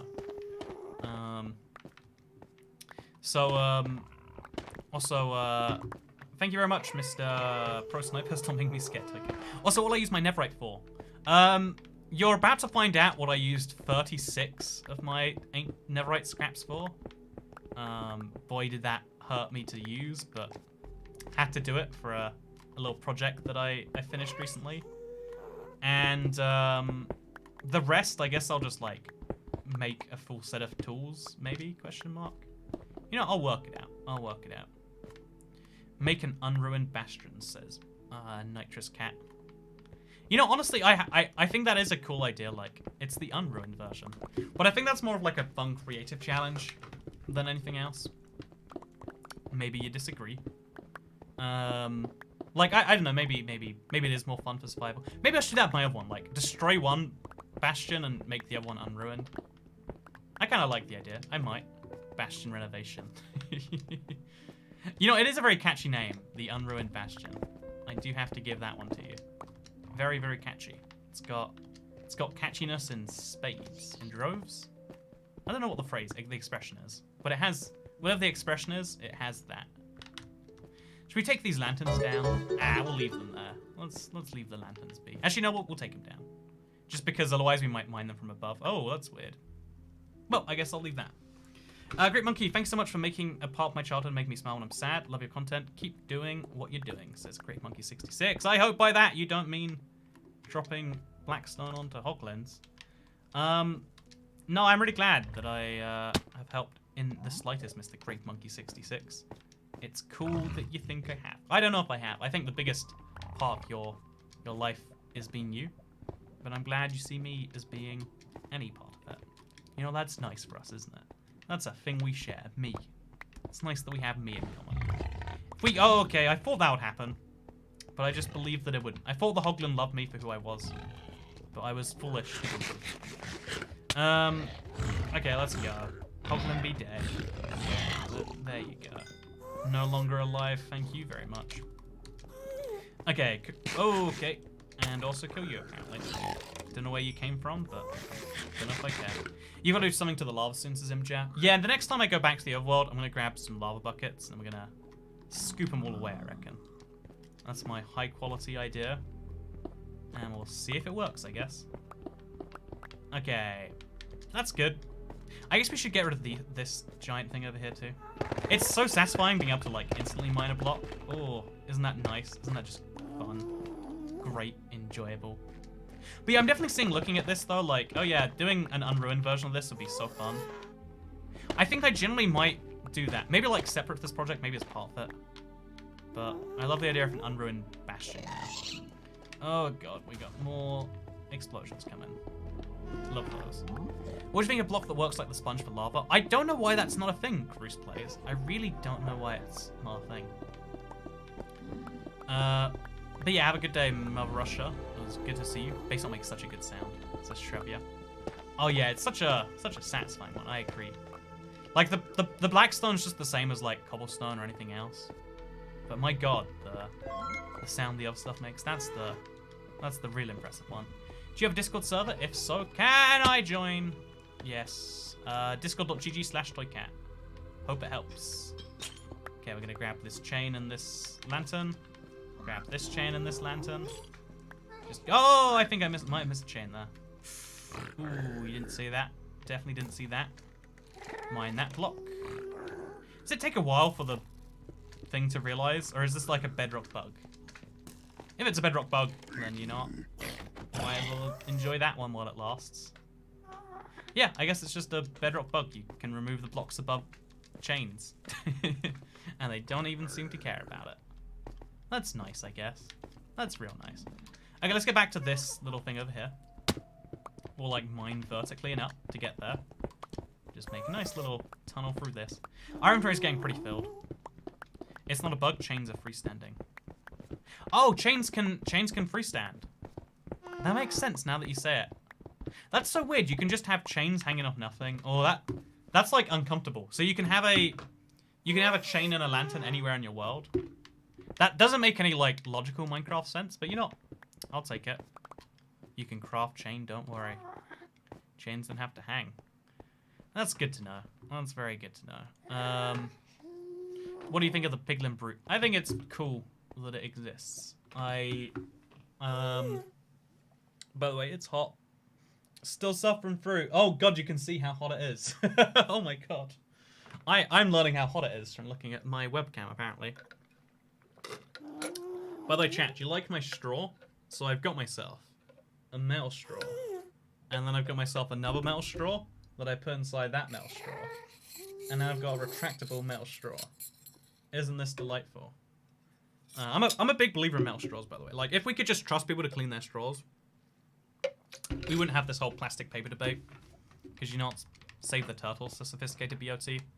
Oh no, I hate turtles, but I like my number one concern is like turtles are literally item number 812 on my list of concerns. I care about justice cubing and Josh Rainwater, and Mr. Scarfy. You know, I care about those people with those delightful names more than I care about turtles.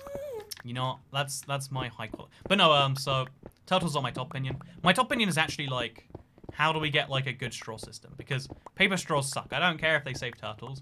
They don't get the drink to your mouth. And if you don't, if you don't care about that, then you didn't really like straws in the first place, you know? So the issue should be, how do we get a good drinking implement that gets liquid from... Oh, we're gonna have to kill some skeletons just to get some arrows and also get some experience. Oh, okay. Love whatever's happening to me right now. It's so satisfying just one-hit killing all these skeletons. Oh, that's so good. If you don't enjoy that, something is fundamentally broken with your brain chemistry. That's my official reckoning. Now, let's kill the zombie pigman as well. You know what? Why not? Why not, right? Oh, gotta get jump hits with these guys. Oh, yeah. Are you guys getting anxiety yet? I hope you are. Oh, Lord. Okay. Just fly out there. Get nice up here. And we're good. Whew. But yeah, what I really care about is like a good drinking implement that is also sustainable in some way, you know? Like, sustainability is important to me, not because, like, you know, the turtles die if we don't make sustainable things. Because they do. You know, the turtles are going to die because of something else we do. If plastic straws don't kill the turtles, we'll come up with something that will. Like, if there's anything humans are good at, it's, you know, powering through. Also, look at this. Gonna repair the pickaxe a little bit. Are you happy now, friends? Are you happy? Do you feel good? Do you feel like everything's better? Okay, my elytra is slightly less close to death now. So, anyway, yeah, like, when it comes to humans being good at, like, wiping out animals, we're gonna do that regardless. So let's just work out a straw solution that we can do without having to have all the downsides that come along with, you know, like, either plastic or paper. Metal, reusable, like, lasts way longer. It's cheaper per use, if you think about it, than buying a million paper straws. I mean, plastic straws. It's theoretically the best of all worlds. But that's why it will never be widespread, I guess, huh? So let's throw the lanterns in here, because for some reason that's where lanterns go. It's been decided. And then let's fill up this box of goodies. Oh, God. Okay, it's filled. Next one along the road go. Yeah, we're going to need a lot of shulker boxes. I really didn't understand just how much. I thought, like, yeah, 7 shulker boxes. That'll get us most of the way, right? And it does get easier as we go further down, don't get me wrong. But just, my God, there is a lot happening here.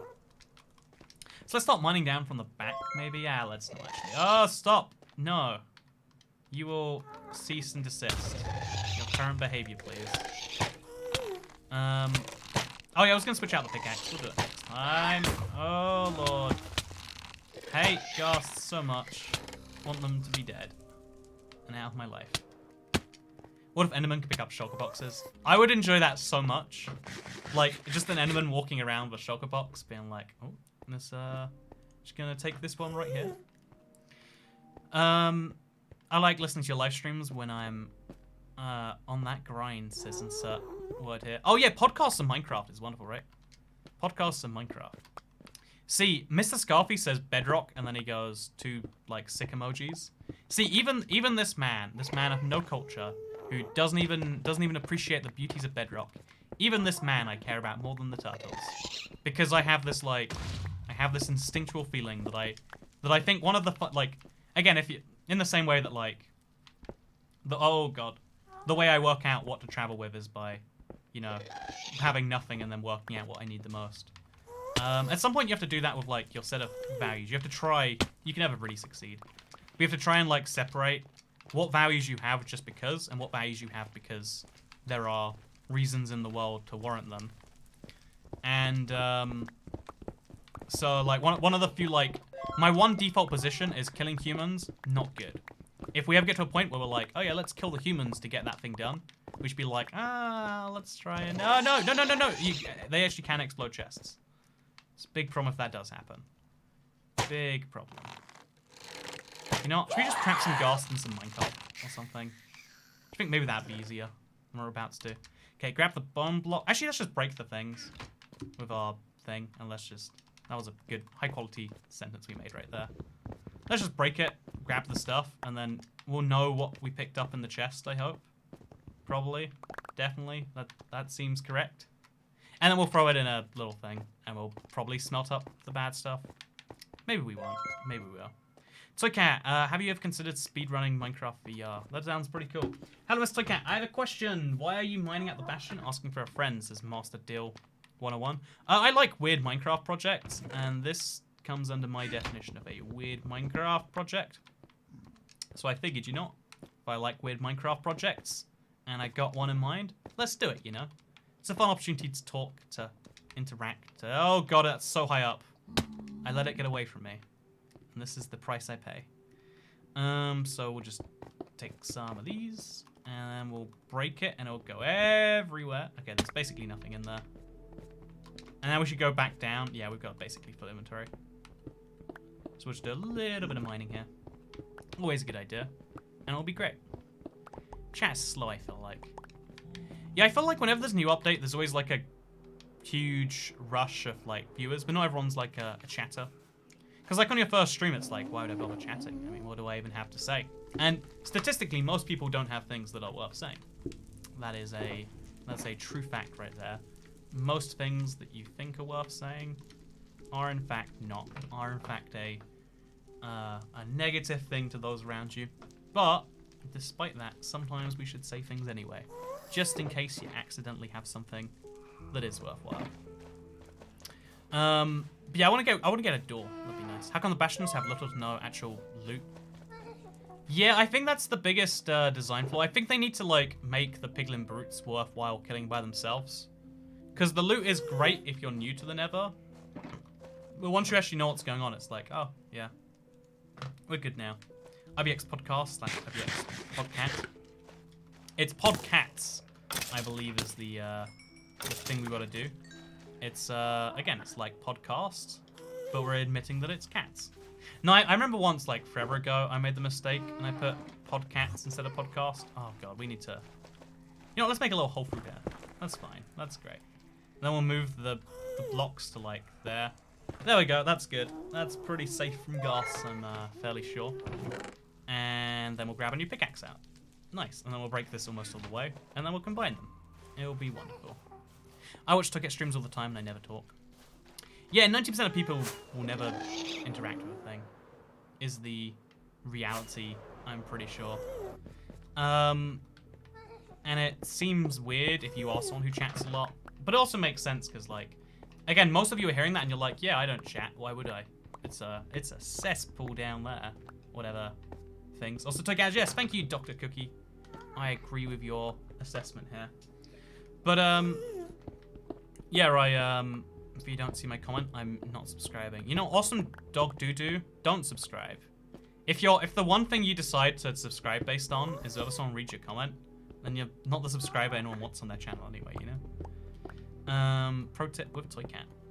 So anyway, I felt like destroying all of your, like it's something that happens in like philosophy a bunch. Like you just gotta like take everything down and then work out what remains. It's almost like a form of minimalism, because we carry so much stuff around us in life. Like, I heard someone say this again recently, because they're like, oh, you have to get out of a bad situation. You know, they had, like, I think abusive parents or something, maybe. And it's like, the amount of stuff that you collect is a way that is... The stuff you have is a thing that people who keep that stuff safe can use over you. There's always someone who has the power to take away your stuff. And by not taking away your stuff, you know, maybe you get something in exchange. Also, I'm wondering if anyone else has trouble with piglins not picking up gold and bedrock realms. None of my piglins will pick it up. They won't pick it up while they're mad at you, I believe. That's my kind of thing. But anyway, so, like, stuff around you in your life is only as valuable as if you can protect it. And if you are sure that, you know, like, again, if it's like, you know, like, if you don't know the concept of the mafia, they'd ask for protection money. They'd be like, hey, I don't want to hurt your business, but you give me some money, and I won't have to hurt the business. But if you don't give me some money, then, you know, maybe I come in here and I rob you. It's like politely up, you know, like, but you didn't really have a choice because they could take away your your livelihood, the thing you spent all your lifetime on, because they had the, you know, the bigger gun, the bigger power, the bigger force to actually use. And again, this is, I think it's like important, especially if you're like in a volatile situation to like pick up some amount of minimalism and realize like, yeah, stuff seems really great, but if like I always see this like I guess I feel like happy for people like this because it means that they never fear it or they've never had to fear it. But people who buy just dumb things all the time is like, oh yeah, I'll put that in a collection. Like I've seen a lot of people who like, I've seen hundreds of people who bought like Pokemon cards as like, oh yeah, I'll frame them, I'll put them in a thing, and it's like, oh that's cool. You know, you can drop like whatever dozens of thing or thing just to have like this nice decoration, and that's the thing you need most in your life, just decorations. And it's like, oh, to me when I see that I'm like, oh yeah, if I want to move house, it's now that amount harder. I need to move my my Pokemon cards, my giant Lugia blow up whatever. I have to, even if you don't have it, you have to throw it away. You have to like deal with it. It's like it's a thing that you are now responsible for. It's the same when I see people like get a bunch of like cats and dogs and stuff like that. I'm like, oh my god, you are like, you're seeing it as like, oh yeah, there's this friendly thing that follows me. And I see it as like, yeah, you have to feed that animal till the day it dies. You have to work out what's wrong with it. You have to, work out how to feed it and, take it for walks if it's a cat. That's you leave dogs inside and you take cats for walks. That is the story, and I'm sticking to it. And it's like, oh yeah, that's like a big thing to like have on you forever. And that's why I know it's like I feel like the biggest version that we don't see as the biggest version is like, if you have a child, your life is now for the next 18 years or whatever. Like you're locked into that same position. You want to quit your job and go be a portable clown. A portable clown? Are all clowns portable? I guess they are. But if you want to quit your job and become a clown, because that's your dream, that's your passion, you always want to follow. Nah, you stay being a data entry so that your the human being you brought into the world doesn't become messed up. And your dreams literally are second fiddle to the needs of the thing that you've brought into the world. Still love my 100-pound Rottweiler puppy though. See, but I assume, I don't know for sure, but I'm just gonna guess that like someone in your life can like take over that responsibility should things come to worse. But like if you don't trust anyone to take over your responsibility or to be a guarantor on it at least, then it's like, oh yeah, in that situation things are terrifying. So anyway, yeah, taking things are like, I only heard this because I heard from someone. One of my like Minecraft friends has like a situation with one of their family members. They had to like get out all of a sudden one day, and they're like, oh yeah, getting out just one day, just deciding, oh yeah, I'm gonna be gone now. That's like a challenge. That's like the more stuff you have, or the more things you decide to collect, the more that grows into a thing, right? So most people aren't ready to become parents, and most people don't ever become a good parent. I used to think when I was younger, like, we should have, like, a test to become a parent. Like, if we can force people to, like, do a test to learn to drive, why can't we have a test for the most important thing you'll ever do? But I think the reality is like, most people... Oh, God! That's nice.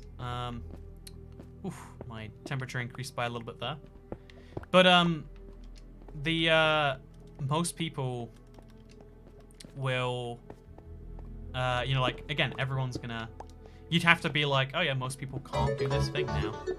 And then you realize that also, like, having a child should be all about the child, but, in reality, like most things you can do, you can make it about the thing in question, or it's in reality gonna be some amount about yourself.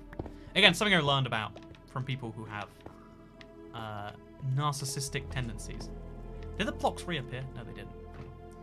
But absolutely, it sounds great in theory, but absolutely terrible in practice. Yeah, right. There's a lot of things like that. I don't know. There's a trillion ideas that like. I think the best intentions of ideas are always the ones that are, the ones you gotta have the most scrutiny for, because they're always the ones that have the most asterisks of like, hey, if. I think I've said this before. Like as a devil, I like to play devil's advocate a lot. I like to question what I believe a lot. And oh god, that ghast might genuinely give me troubles. Okay, it didn't. We're good. I'm safe. We're fine. What's your favorite feature of the new update? Also, how long will it take to destroy it all? So glad I squat stream, says Silly Lily A. I honestly have no idea how long it will take to destroy. I'm hoping not a huge amount of time. But clearly I could be wildly off on that. We have 17 gold blocks. That is so much gold to just pick up from a thing. That is like insane. Can you just study for the right answers and still be a bad parent? Yeah, like again, even ignoring that, even if you can assume like, oh yeah, here is a way we make people perfect parents. Most people, like, first of all, we're talking about someone's like biology that you can't really control. Like, you're gonna force them to get rid of it if they failed the test. That's like horrifying, right? Second of all, it's like how being a good parent can never be tested. It's like I also think I think the best like lock on being a bad or good parent is that whenever you're raised badly, in your opinion, whenever there's something bad about your childhood you dislike, you try your best to not replicate it with your children. And whenever there's something good about your childhood, you try your best to replicate it. You know, there's all these like dumb traditions like, oh yeah, every year we go out and we get a Christmas tree. And it's like, you know, they sell plastic Christmas trees now. It's like, no, my father got me a Christmas tree and I loved it. So we're gonna go out and get a Christmas tree. It's gonna be fun. There's so many traditions that stay around like that, and there's so many like minor styles of parenting. Realizing what you liked as a child and what you didn't like, and using that to make yourself a good parent, is probably the best check we can have, because the objective good parenting is changing all the time. I'm a bad parent. I really try to be a good dad, but I struggle. So I start parenting classes because I want to give my kids a better life. Right, but I'm sure the things you'll learn in the parenting classes aren't... You could take those classes and still be an awful parent, because it's all about interpersonal skills of someone you hold. It's a type of interpersonal skill, you know, skills with another person, except it's a very different relationship because of the power dynamic that's involved. And because of the fact that, like, they trust you in a way few people do.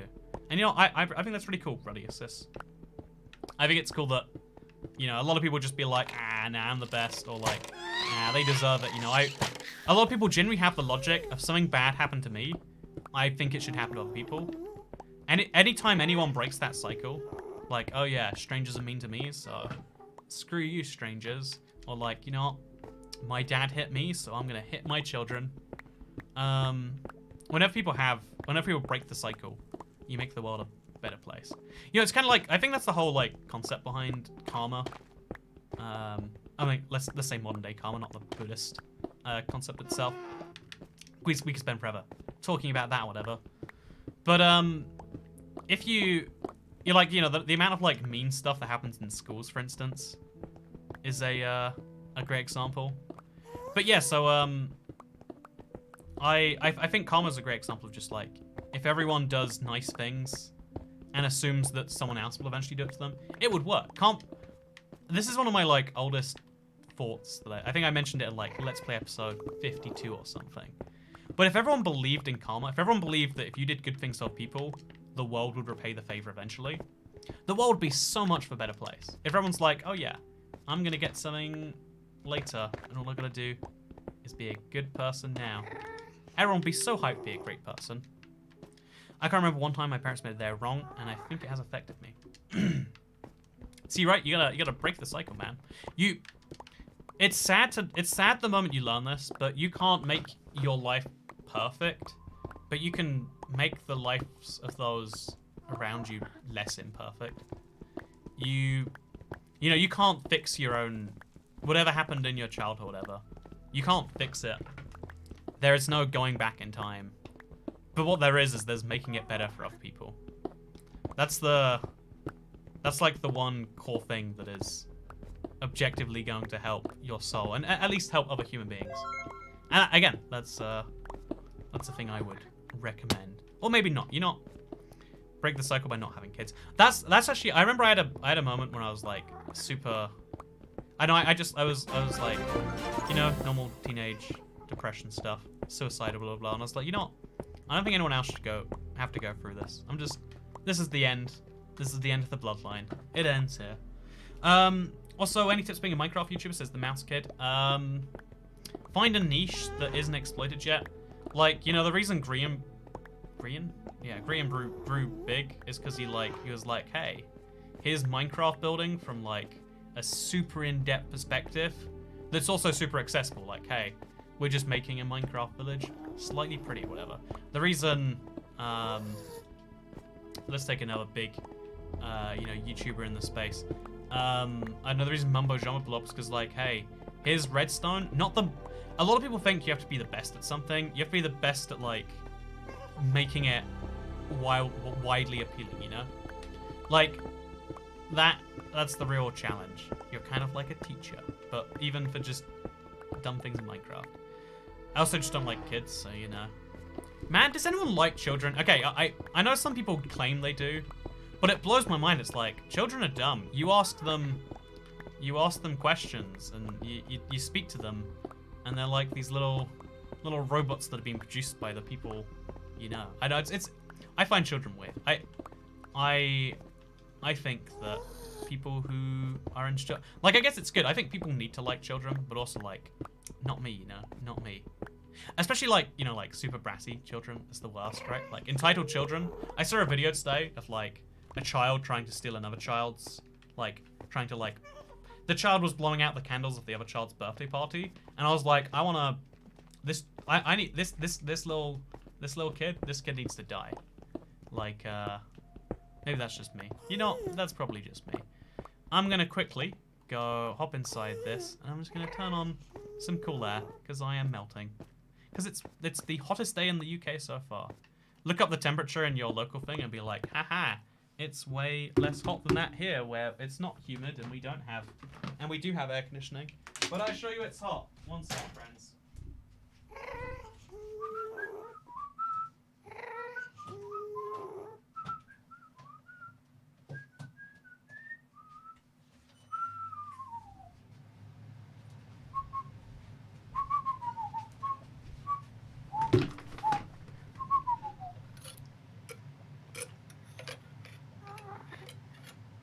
Ooh.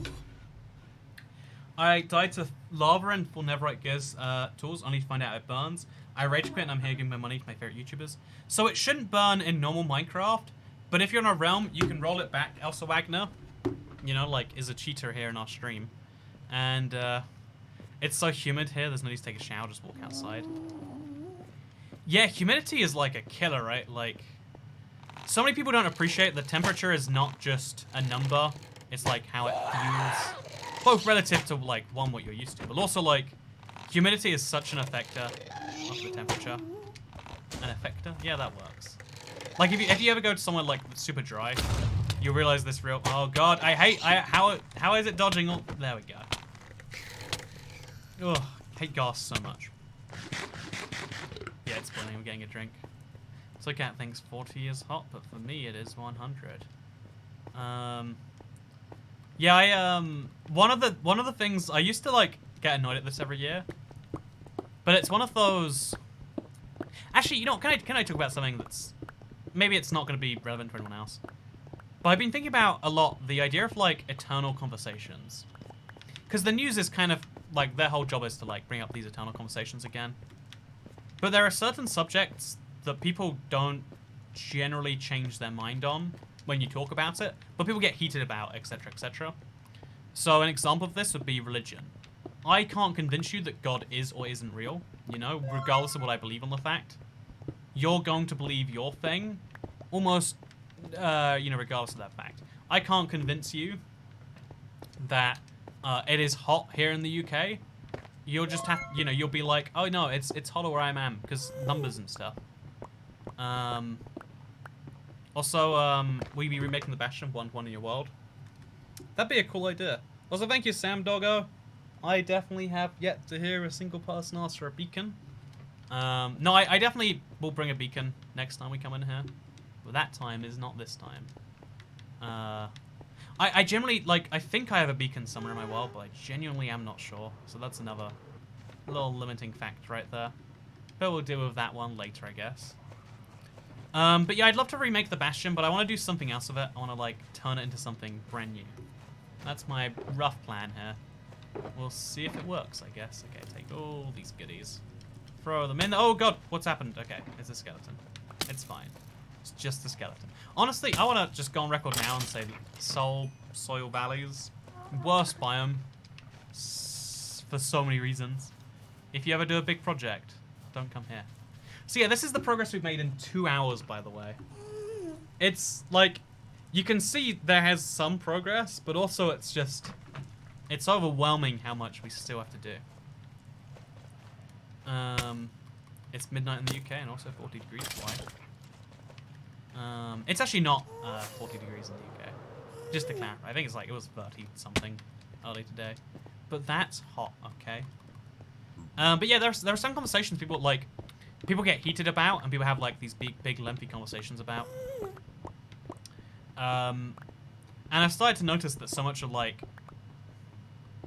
of discourse can just become that. Like, you know, it's fun to discuss. So let's go through some of those right now, chat.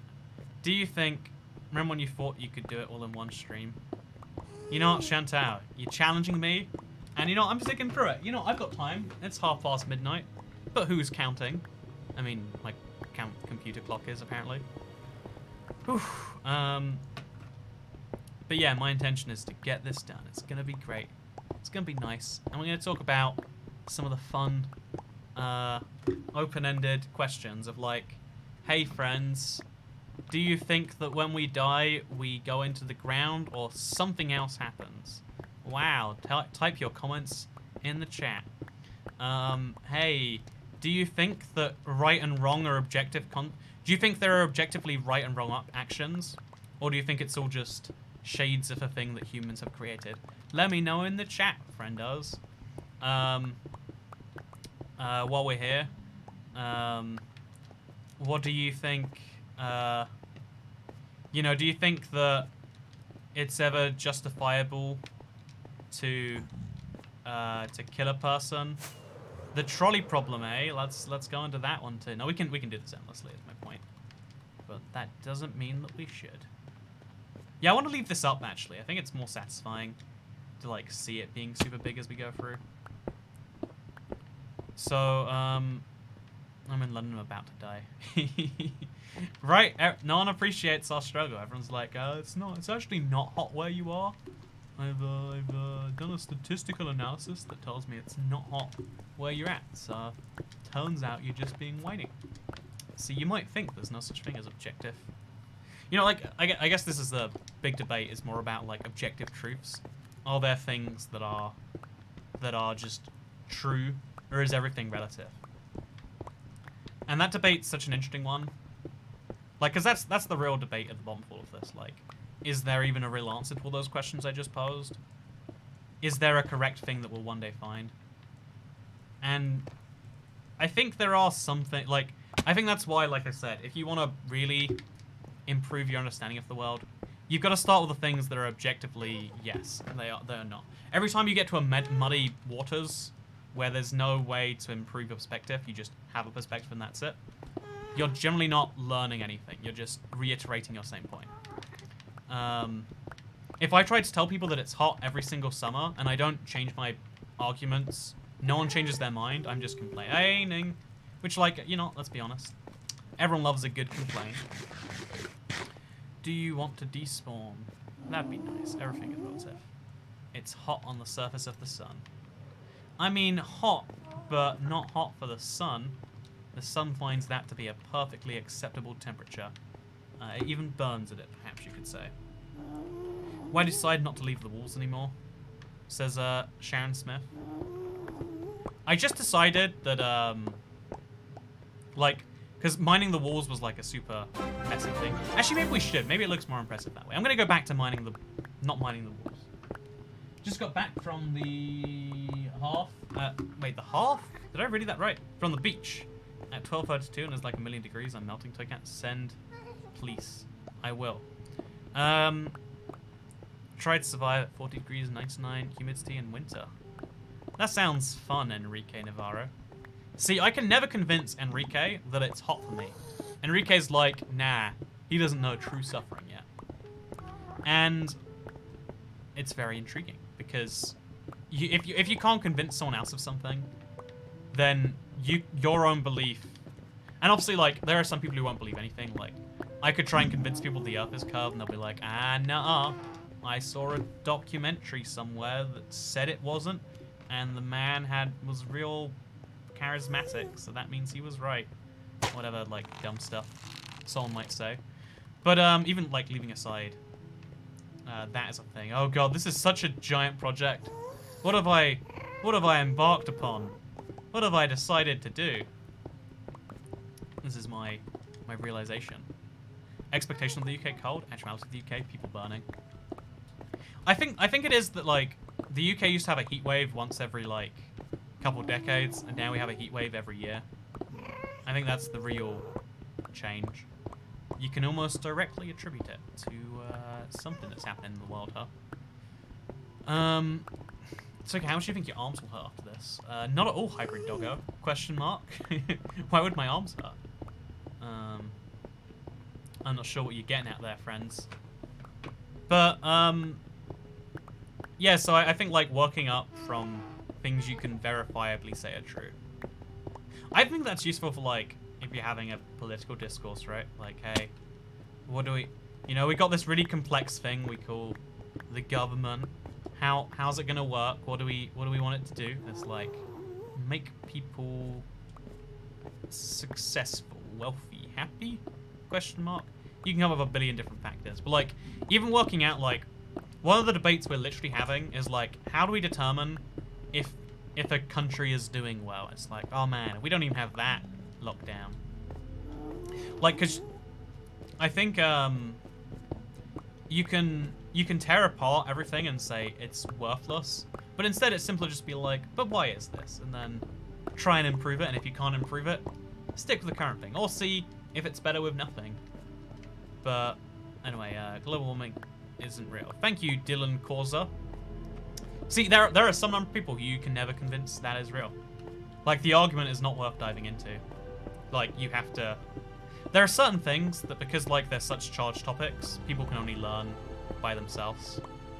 And it's sad that, like, you know, global warming is... like, climate change is one of those. But I think it is sometimes. Like, I think it's good, though, that we can have... This is actually one of my... Oh, wait, controversial opinion time. I think we should be able to question climate change. Not because I personally do, but because I think when it, like, oh, God. There are a lot of people who have the idea of, like, oh, yeah, it's really damaging if we let people question it. But I think it comes down to the whole, like, yeah, but, you know, what if, like, this would be mind-blowing. This won't happen. But, like, tomorrow it's like, oh, yeah, scientists have found out that, you know, the machines were being tampered with. Like, it's so many machines. This could not happen. I want to clarify. This is not fundamentally possible. They're like, oh, yeah, oops, turns out it was actually a hoax. No way that happens. But, like, if that was, like, the new consensus, I would respect your right to be like, nah, actually, pretty sure it is real. The scientists say it's not, but... Anyway, wait, do you think climate change is fake? No, what I was saying is I think that you should be able to think that anything is fake. Like, you should be... Again, I think it's a dumb position to have, but you should be able to say that, you know what, I don't think that, you know, who's a famous figure from history? I don't think that President George... No, wait, who's someone who's, like, definitely dead? I don't think that JFK died. I don't think he did. I'm just gonna throw that out there. Controversial opinion time. I think he's still alive somewhere now. It's a silly opinion to have, and it, like, immediately debunks itself, right? But, like, you let people have it, you know? It's like, you know, you're allowed to believe something. Because otherwise you just isolate them and put them in their own little bubble, where they find other people who are in that same bubble. And it becomes a whole problem, right? Here's my Toycat tax. Oh, yes, is Toycat, says Lorenzas. Also, is the UK the best place to live in Europe? I think if you're an English speaker, you're going to like the UK the best. I don't know if it's objectively the best. Like, I think London has a few of the best metrics. Otherwise, it just comes down to, like, what you want in a country. There are lots of things the UK does better than Europe, like, in general. And there's lots of things that each individual European country might do better than the UK. How old would he... JFK isn't real. You know, I'm just saying, has anyone seen JFK with their own eyes? Has anyone, like, actually, like, touched JFK? Or are you all just going off secondhand sources here? Because if you haven't really touched JFK, how do you know he's really dead? You know, that's what they want us to think, you know? That's what they want us to think. I reckon that JFK never even existed. Again, it's a stupid opinion. You can all immediately tear it apart, and then we can be like, oh yeah, that's the reason it's wrong. Because X, Y, Z. You know, like his video often, you know. Here's a lot of, there were like 1 million people who were alive when he was. All of them are in on the secret. Which is actually like, I think that's the simplest way to like question any conspiracy theory, to be like, you know, how many people have to keep this a secret for this to succeed? We don't have a single blackstone staircase. We got a brand new block. How about that, friends? That's exciting, huh? And we got our 14th Guild of Blackstone today. But yeah, I think an easy thing to like look at for like how viable, because you know lots of things can be kept a secret. How many people have the information, or how many people would have the information if it were not a conspiracy? Like I don't know. I saw a video that's like Kellogg's is putting secret messages in their adverts, and they're like, if you play this advert backwards, it says, yes, I am evil. Oh god. Like he's saying like, yes, I am evil, and it doesn't even like good. It's like he sounds vaguely like he's saying, yes, I'm evil. And it's like, okay, so who first of all, you got to question who benefits. Someone has to benefit, or there's no point of the thing happening. People don't just do things for kicks. I mean, I say that as I destroy a whole giant bastion. But even this, like, you can see I'm streaming it. It's not just a dumb project. Well, it's good to see you, Mischievous. Again, you've been here the whole time, I would even assume, based on the timing of those things. That's why sci-fi or space conspiracies are so hard to debunk. But you gotta be like, who knows about this and why? And you just gotta be like, okay, so only one person ever learned about this? Oh no, a whole team did. And all of the people on that team kept the secret perfectly?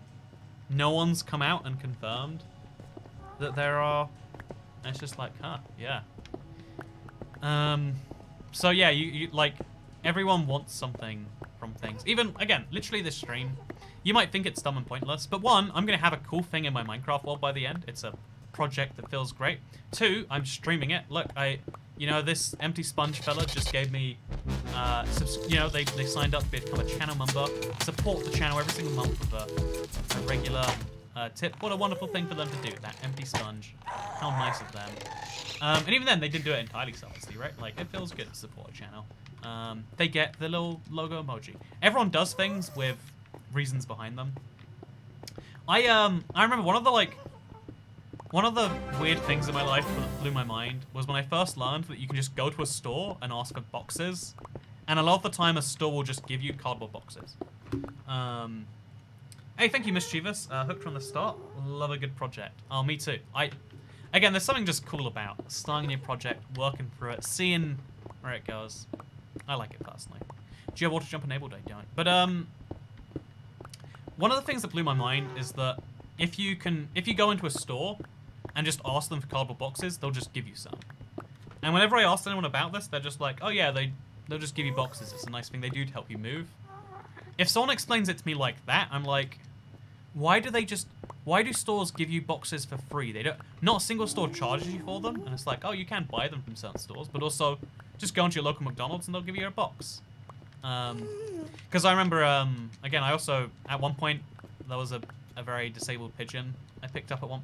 Long story behind this disabled pigeon, but just went into McDonald's, asked for a box for a pigeon, and they're like, yep, here you go, here's a box. You can just get some things, it's crazy. And it's because of that very concept, like, why would they do that? And thinking back, it's probably because they have to throw away the boxes anyway. Giving them to you is just as easy. And like, you know, who are they to say no? I used those boxes to make forts in the UK as a kid. Is that sad? I made a bus out of mine once because I didn't have as many boxes as you, clearly. Honestly, cardboard boxes are like a dream as a child.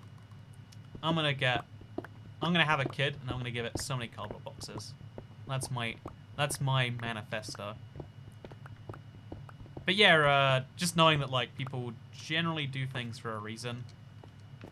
I think that's a useful life tip to pick up. Put him in a Happy Meal box and say you got free chicken nuggets. See, that would be a funny prank. Actually, not for the pigeon, but like, if I was just like, hey, do you want to see my chicken nuggets and show them my pigeon?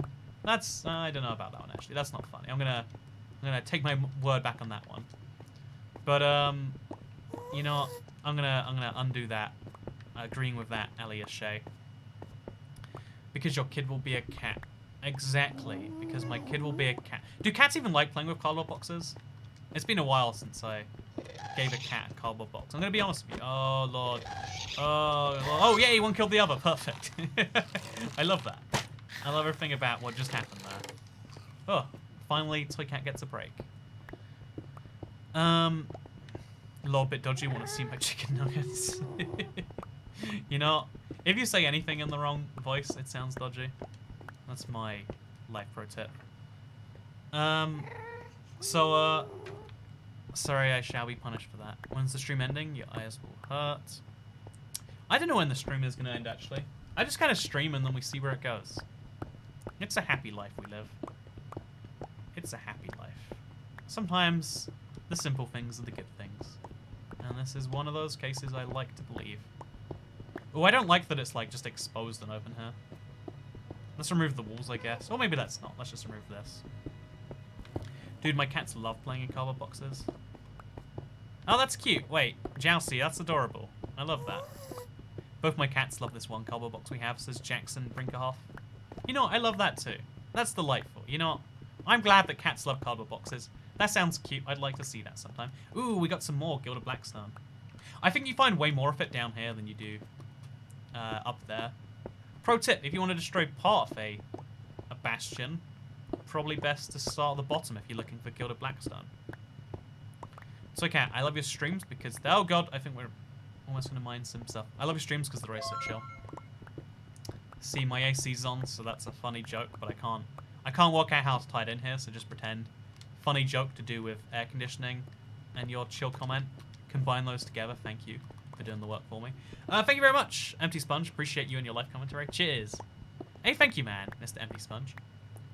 I'm glad you appreciate it. I feel nothing but, like, worry when I'm talking, and I'm like, oh, does anyone really care? Because when you're streaming, like this is how every platform works. They're like shoving numbers, metrics in your faces, and when those metrics and numbers are doing good, it's like, yeah, people love what I have to say. But like today, for instance, you know, like we had peak like an hour and a half in. I don't know what happened, and then like things like slowly started dropping. It's like, huh, something like 1,000 people have left. It's actually a lot more than 1,000, but like because people have dropped in and out.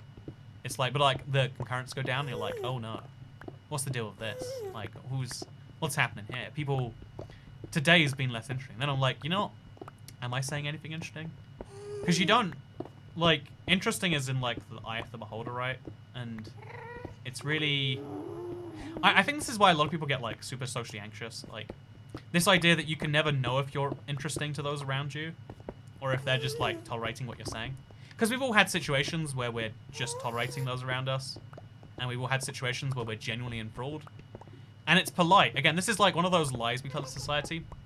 When someone's telling a boring story, we put on the same face as if they were telling a great story. We like hide our true measures. And so it's like, you know, you just don't get to know. You just gotta hope that you are enjoyable, huh? Modern society has the shortest attention spans ever, to be honest.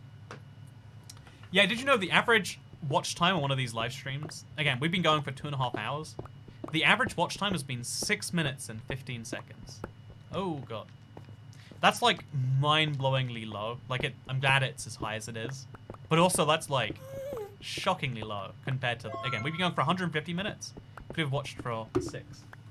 You're so good at carrying a convo. Teach me, says Misael Avizu. So carrying like what I'm doing right here isn't really a conversation. I'm just talking at you, and like there's a billion things I'd love to talk at you about. Like, hey, did you know that the answer to all the worries in the world is all actually inside of us? Or like, hey, do you want to hear about the last time I went on a train and I got stuck for an hour in between stations? Or like, you know, there's things that I want to talk to you all about. I went climbing on a real little cliff the other day. That was interesting. There's like, look, there's things that you want to talk about, but like when it comes to having a conversation with someone, I think the best thing to do is like genuinely listen, have some like genuine questions, and then if they like leave the floor open for you, say some things about yourself. Even if you want to, this is like, I think this is bad form, but if you're bad at conversations, maybe give it a whirl. Like, prepare some things you'd like to talk about. Again, it seems really formal, and like I try not to do it too much. But whenever I'm going on like a high stress situation, like meeting someone for the first time, I have like a backup question in my mind, so there's never that like awkward silence. I'm like, oh yeah, I'm meeting this Moroccan Jew who lives in New Zealand.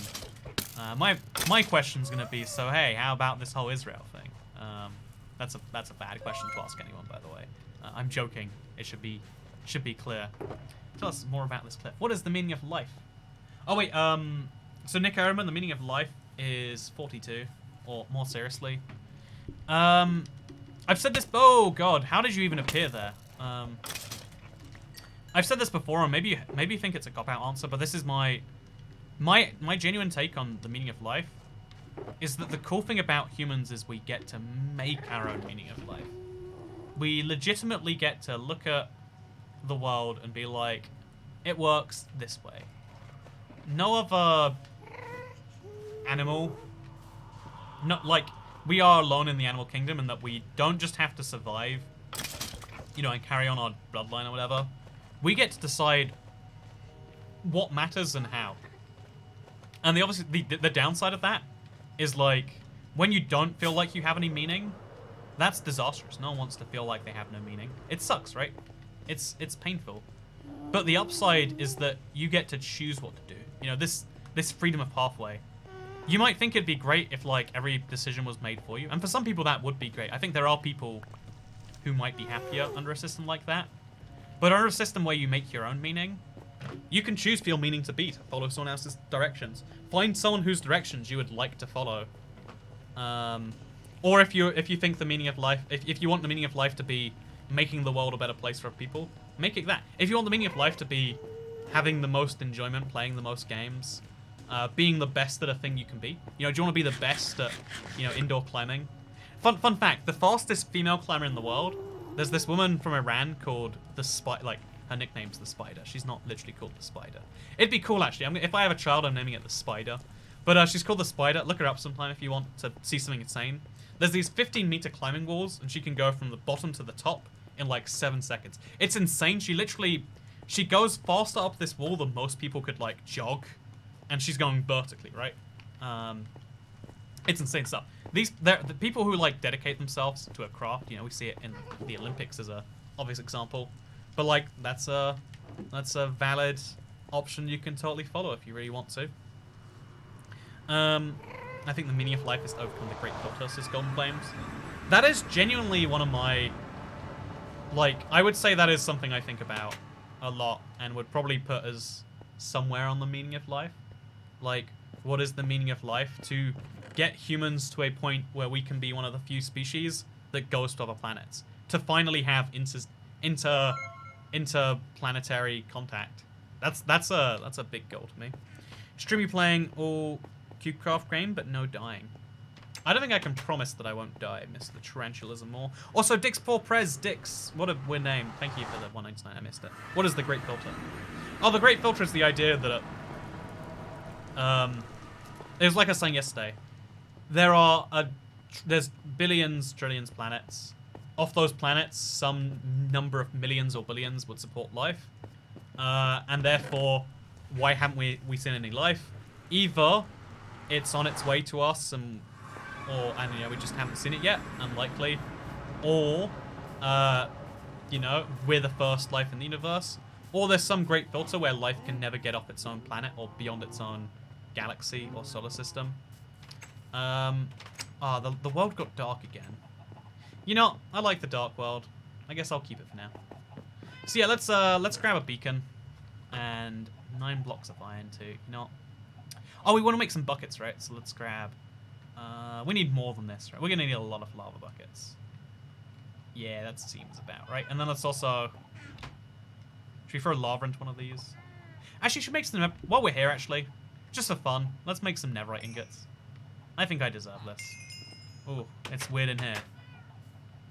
If space is infinite, the number of livable planets is a lot. If space is infinite, which it isn't, but if you can imagine space is so close to infinite, that means the number of planets is also... The habitable life is infinite. And therefore, if there's an infinite number of planets of habitable life, why have we not seen one? Why has one not tried to contact us? I actually looked into something quite interesting recently. We got a signal from outer space in like the 1980s that we still can't explain, and that like blew my mind because I always assumed people were crazy when they spoke about aliens. But that was like a little bit of a shock. Okay, look at this: 57 of one, 64 off the other. Let's make ourselves some nether ingots. Oh, isn't that good? Isn't that glorious? 14 nether ingots right there. Oh, yeah, that's good. I'm gonna spread them out on the chest, actually. Oh, yeah. Yeah, that's what I'm talking about. And then I'll put the 8 gold over there. And the netherite scrap over here. You can't have close to infinite. You can have close to infinite, damn it. Who's stopping me? Who's stopping me? No, we're gonna throw the netherite pickaxe back over here, maybe. Grab another one, perhaps. You know what? This one's good. Let's just upgrade this to be netherite-y. Makes sense to me. Yeah, let's trade this for that. Turn this into a netherite pickaxe. Screw it, why not? Honestly, yeah, that's the thing about netherite is it's just going to be like slightly more durability for a cool pickaxe. Okay, look at this, my second ever netherite tool. Oh yeah, that's a good one. Does more attack damage now too. Almost as much attack damage as the as my sword, in fact, which is fascinating.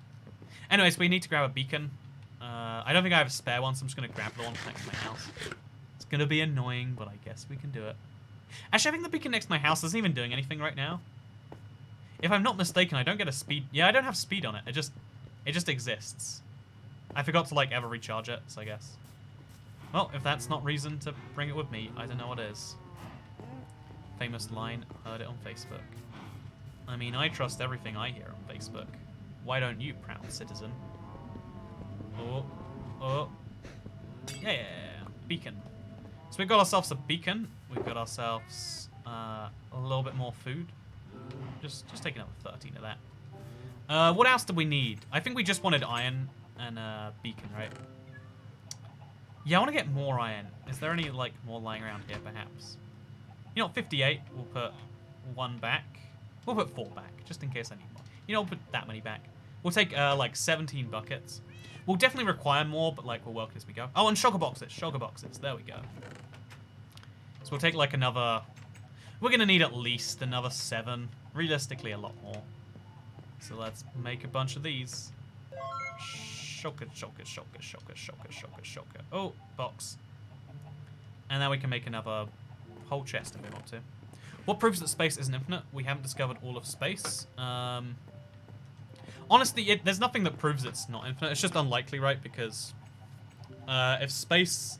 One of the things we know is that space is growing, and if space is infinite, that's confusing. And also we know that space all came from a singular point. Or we don't know. It's a theory. I mean, everything's a theory, though, right? Like, if you discount things that are theories, you'll get very little distance covered in any real time. But anyway, so based on the way that things are right now, we assume with some level of probability that space is probably finite. Anyway, so yeah, space. The Great Filter is one of the... Like, when people talk about human challenges, we often think about, like, oh yeah, doesn't it suck how there's, like, a bunch of homeless people in the downtown of my city? Or, like, hey, you know, you ever hear about those, like, Africans and those villagers? And which, by the way, like, I always, like, this is something we all forget about, but, like, you know, you think of Africa as being a wildly poor continent, but they have a city. Good evening, Toy Cat. I hope your day was as good as you wanted it to be. Tomorrow is my 36th birthday. Happy 36th. Wait, in the UK, it's the 26th, which is presumably your tomorrow. So happy 36th birthday in the UK. You're 36 in the... You're 26 in the UK now. I misspoke. You get to be 10 years younger as a result. Wait, actually, no, wait, you're subscribed to the channel. You're 9 years old, so you're turning 10 tomorrow. You know what? It's going to be sad that you're not going to be able to be a viewer of the channel any longer. But congrats on turning 10. Just slimmer. You know, that's how you stay so slim. You stay slim by continuously being a 10-year-old. Pro tip with Toy Cat. Dieting advice right here. Okay, we got some of the good stuff. We're going to throw a whole stack of that in there. Gonna put some of this away. Oh no, over here. Slowly collecting leather. And now let's go to the Nether. Oh, that rhymed. There are rich parts of Africa. The majority of Africa is a corrupt politician. That's why it's so cool. Yeah, no, it's an important like thing to like. I will quickly dispel it right here. But like most of Africa isn't poor. There are hugely wealthy parts as well as impoverished parts. As indeed there is of any country though. And the fact that like people think of those like, you know, like a charity ad on TV, like here's like a well and people living in huts and stuff. It's like, nah, it's doing worse off than the rest of the world. There are very successful people and cities in the Africa. And I don't know how that whole tangent came about. But yeah, like, you might think the biggest problem is like, oh yeah, something this, that, the other in Africa. But like, no, the biggest like human-wide problem, like ignoring our international, you know, we have like, you're gonna see in America, because the whole world follows American politics, how big internally America fights. Even between states, you know, there are lots of states that have very different opinions about how a thing should be run. But oh god. Oh lord, okay, this is great. Everything about what's happening right now is wonderful. Oh, oh yeah, this is good. This is nice. I like this a lot. I'm gonna get a blue ice pathway to link these things, I think. I took an ancestry DNA test and found out I'm 25% Nigerian. That's pretty cool. I wonder how you didn't know that, because that's like the equivalent of a full grandparent, right? It's a weird thing to be missing, friend. Anyway, so I've got like the itchiest like thing right here, by the way. Do you want to see it? It probably looks gross because it feels gross. It's like, you know, let's not talk about some weird bulge on my back. I just want to like make it go away, you know? And my plan is to scratch it until it does. Things go away when you scratch them. That's why I'm gonna scratch your comments out of existence, friends. I'm 100% Welsh, says Aliyah Shea. Oh man, I missed an opportunity to make a great joke like that. Like, you know, DNA tests came in. I was really shocked because it turns out I am actually Welsh right now. I didn't think it was possible, but I am in fact Welsh. I found the original clip that came from recently, by the way, and I was like, oh yeah, that thing. That sure was dumb, huh? And that's nice, you know? I like dumb things. That's why I love all of you, chat. Got you good. Fighting among the states is how we entertain ourselves, says Tiffany. I really think that conflict between groups is one of the things that keeps people united. Like, because America's so busy fighting about, you know, blue or red, red or blue, blue or red, red or blue. By the way, you hear about how bad the other side is. The one that's not your side, it's the worst, right? The side you're on, though, they're the good people. But anyway, so like, I really think that the people who fight amongst themselves endlessly, because you're having that discussion endlessly, you don't have the discussions about like, hey, you know, should this be a power? Like, you know, there's lots of things that go unchecked if both blue and red agree on something, or if they both disagree on something. Like, oh sorry, if they both think something is good or both think something is bad, then it's like, but what if you disagree with, if you disagree with the consensus, you know, then it's like, oh, guess you're out. Are you based on cat? What about red pill? I have no idea how to respond to that one, so I'm not going to, friend. Chat is not pleased. I'm not dumb, I'm unique, says Purple Station.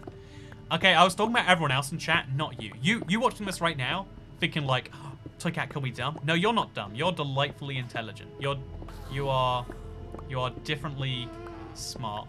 But everyone else watching this, they are dum-dums, and I love them.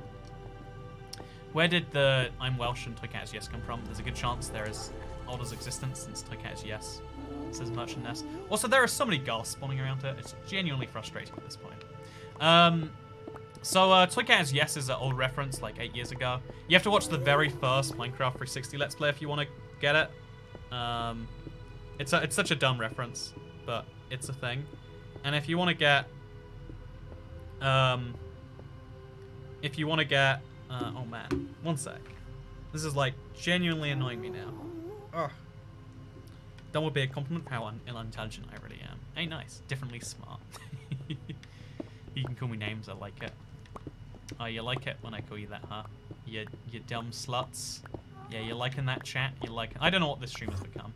Nothing worthwhile, though. Anyway, so, anyway, going back to, what I was saying about... No, actually, I lost it. I called you all dumb sluts, and then I lost what was going on. This is all your fault, you dumb sluts. It's all your fault. If you just weren't so dumb, and you weren't so darn slutty, then maybe this wouldn't have happened, friends. Anyway, so, yeah, I, clip for Toycat as yes, and then rewind.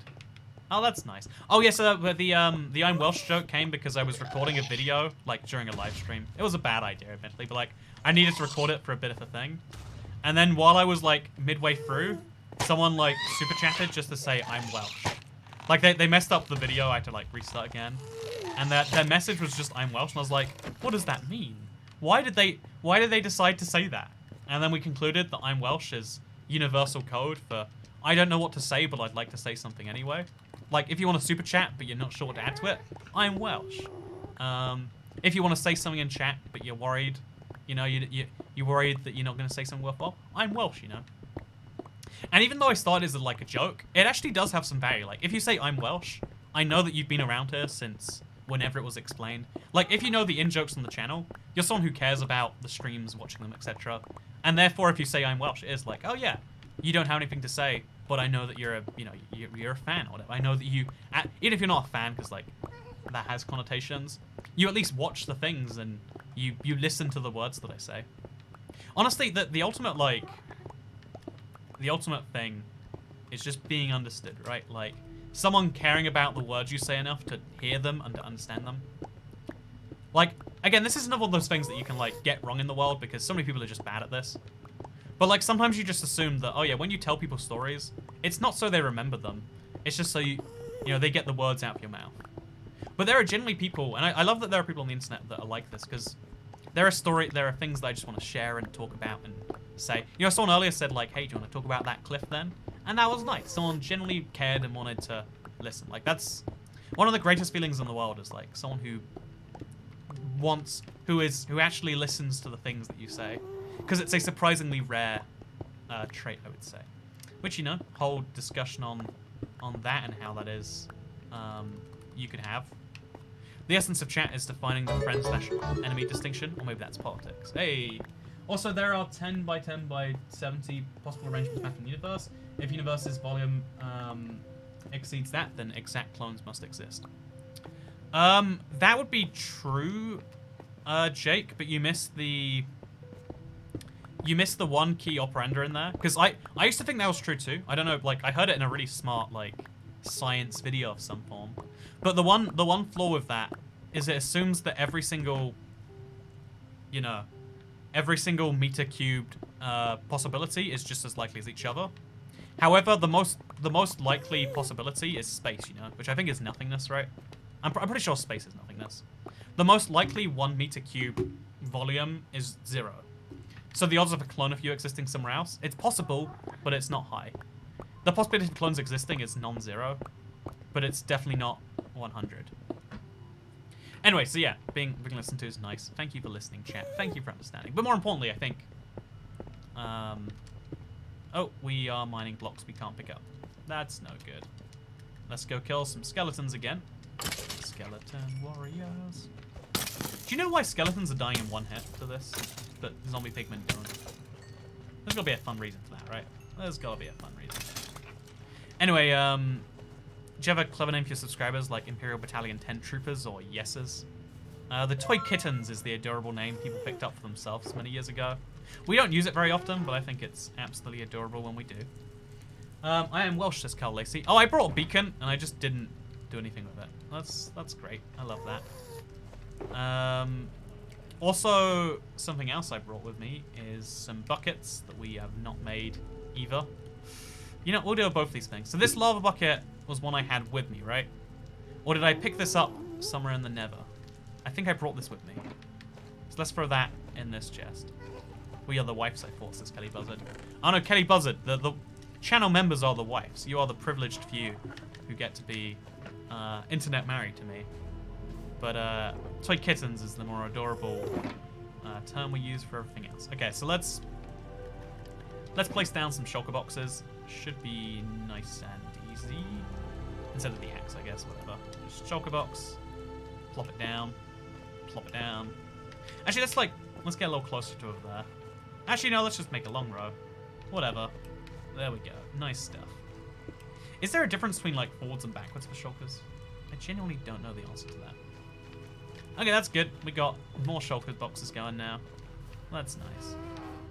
My name for Toycat subscribers is people who make questionable decisions on how to spend their time. Nice, nice. Love a good self-jab. I mean, there definitely are streams where we spend many hours hanging out, and then the end result is like, what do we do again today? Oh, Lord. So I think the way beacons work in the Nether is they can go through bedrock, but not too much else. Let's just place it, like, just in front, I guess. Or just behind, I guess on the bridge. Ooh, that's kind of dangerous given the situation. We'll place it, like, down a bit, maybe. So we'll place it down here. We're gonna have to surround it with some stuff to keep it safe. Okay, so we'll just, like, place it in the ground. Okay, look at this. Okay, that's some concern to me. That's a big concern. Okay, so we're gonna place some netherrack down below it, just for safety reasons. And then we'll place that there, just so we feel safer. Then we'll place 9 blocks. And then we'll place down a beacon. And again, the rules are a bit weird in the Nether, but I think we have to remove all the netherrack for this to properly work. Plus, we have to remove the blocks on top of it. So the block that this is on is minus 590. So let's just mine up there first of all. And then we'll mine the block that's just above it as well. And then, yeah, we got to do this a lot. It's going to be a whole fun thing. The Simp Dwarf Commander Y donating £100 as ethics as Ice Maiden. I still think back to the Simp War some days too. You know what? Good. Do love a good Commander Y. Okay, so next up we need to go grab our scaffolding. So we're going to the ceiling. And scaffolding will help with... Oh god. I should stop doing the things that I do. Has to reach the sky, right? I believe it can go through bedrock though. Again, it's been a while since I did that. And I think it was like console edition. So maybe the rules are different on bedrock. We're going to find out the painful way if that is true though. Oh, it's not one of these chests. Oh, actually, while we're here anyway, let's just dump off the single block of blackstone I picked up. And let's go find that scaffolding. And let's go climb towards the ceiling. Commander who? Commander what? Commander when? I don't know why I enjoyed that so much, but you better believe I laughed at my own continuation of your joke. Okay, so 590 is over there, right? Yep. So we remove these blocks. Pick up the remnants. So now it can go straight up to netherrack. It can't go through netherrack, though. So we need to get back over to 590. We'll just mine through the ceiling. Yeah, that's a great idea. Oh, this pickaxe isn't fast enough to do instant mining. Oh, actually it is, never mind. So we'll get, like, into the ceiling over here. Chat, can anyone remember the exact coordinates that we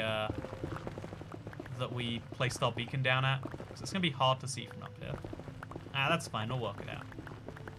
Oh, I'm very worried about, like, okay, it was 590. I remember that much on this one. So we go over to hit, and we hit 590. And then we look down, and we see if we find what we're looking for. Okay, so it's roughly over there. Oh god, I can't... Is that right? Do you reckon? No, that can't be right. We could drop the scaffolding down as to see where we end up. Okay, the scaffolding ends up to the right one. And also, like... Okay, I think we're, like, 2 blocks away. We just go, like, here. And that should be the beacon, I think. Let's test by dropping a scaffold on the beacon. The scaffold did, in fact, land on the beacon. So now what we do is we mine upwards. Oh god. Just like this. 590 minus 193. Okay. Jump, jump, jump, jump, jump, jump, jump, jump, jump, jump, jump, jump, jump, jump, jump, jump. Oh yeah, look at that. Goes through the bedrock. Nailed it. You know, this Alina Khan should really be named Alina Khan because of her negative attitude. I'm Scotty, you can't do that scaffolding on Java. Yeah, the fact that like even scaffolding works differently between versions is kind of weird to me. But yeah, look at this.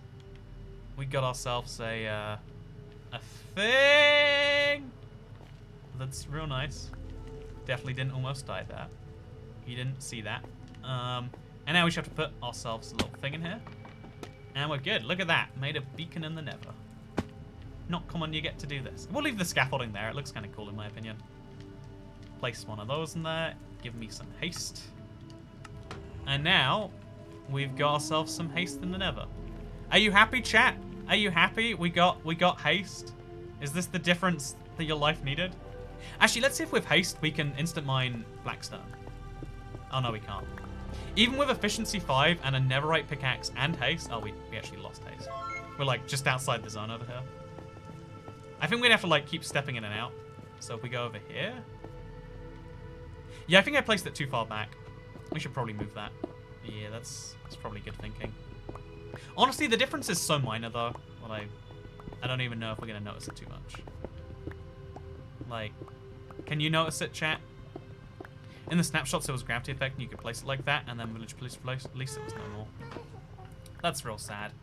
Jump, jump, jump. I agree, Israel Bludget. Also, I'm Welsh, says Carl Lacey. I missed. You're not Carl Lacey. I'm a monster. I'll replay it just for you. Here's Carl Lacey saying, "Oh, it didn't actually show up on screen, but they said I'm Welsh, and I like that. You know, they watch the streams. They know what's what. That's cool. Yeah, I think we need to move the beacon a bit, but it took a lot of effort to put it there. Ah, we'll just live with it. When in doubt, just don't deal with your problems. That is a strategy that can only go right. That's the way I see it. So yeah, let me just mine some blocks right now with this same pickaxe. Do do do do do. I could probably do like a timer to like really confirm. But you know, it's nice, it's great, sure, wonderful.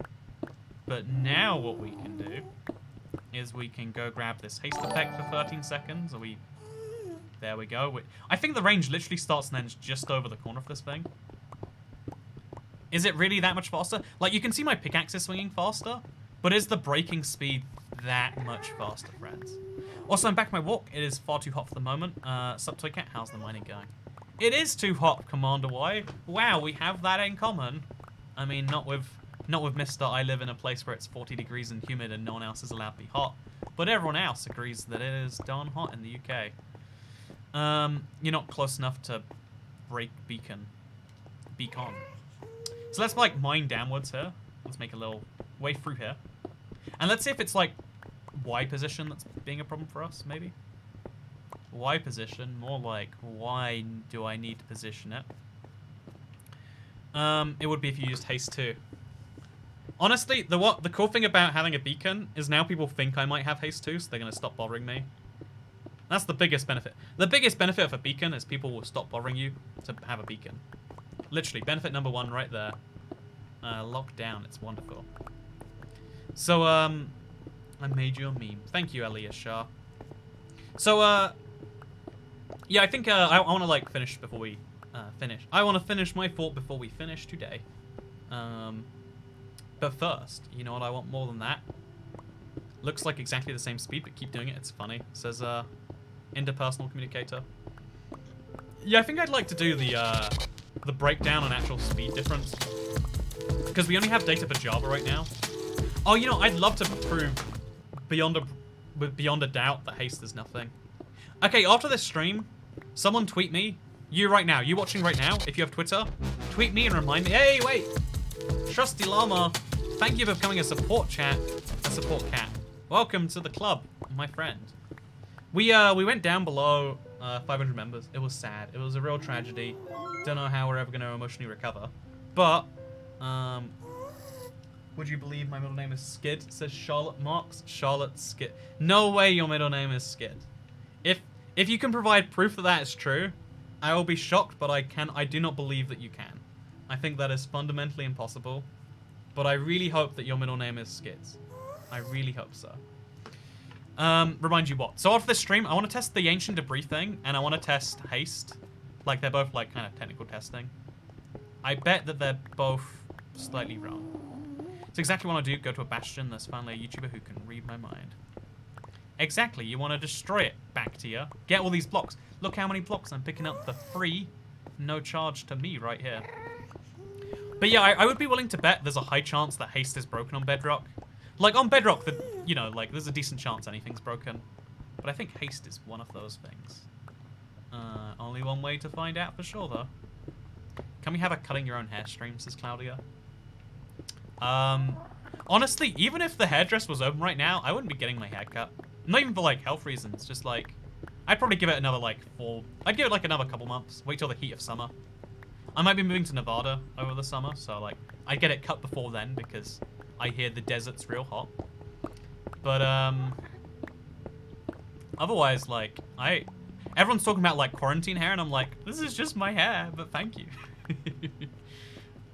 Some people say I put it off, and it's like, well, I should hope that I pull my own hair off, you know? Well, actually, I hope I don't pull my hair off. That would be cutting it, in a way, which is what I don't want to do, as we all know. Why the move, says Max Hunter. It's a long, boring story. But honestly, I wanted to live in, it's something I've wanted to do forever, and then I finally had an excuse to do it, and I was like, yep, sounds good enough for me. Like, you know, so there are some things you just want to do, but also this piglin did spawn right there. How fascinating. There are some things you just want to do, and you just need an excuse. The cat's hair is twitching. That's nice. Can confirm haste wasn't broken. I was instant mining stone for a build out today. Oh, I know that it works for instant mining purposes. I can confirm that haste plus, like, haste will allow you to instant mine if you get below a certain time. But I want to know what percent it does on all the other blocks.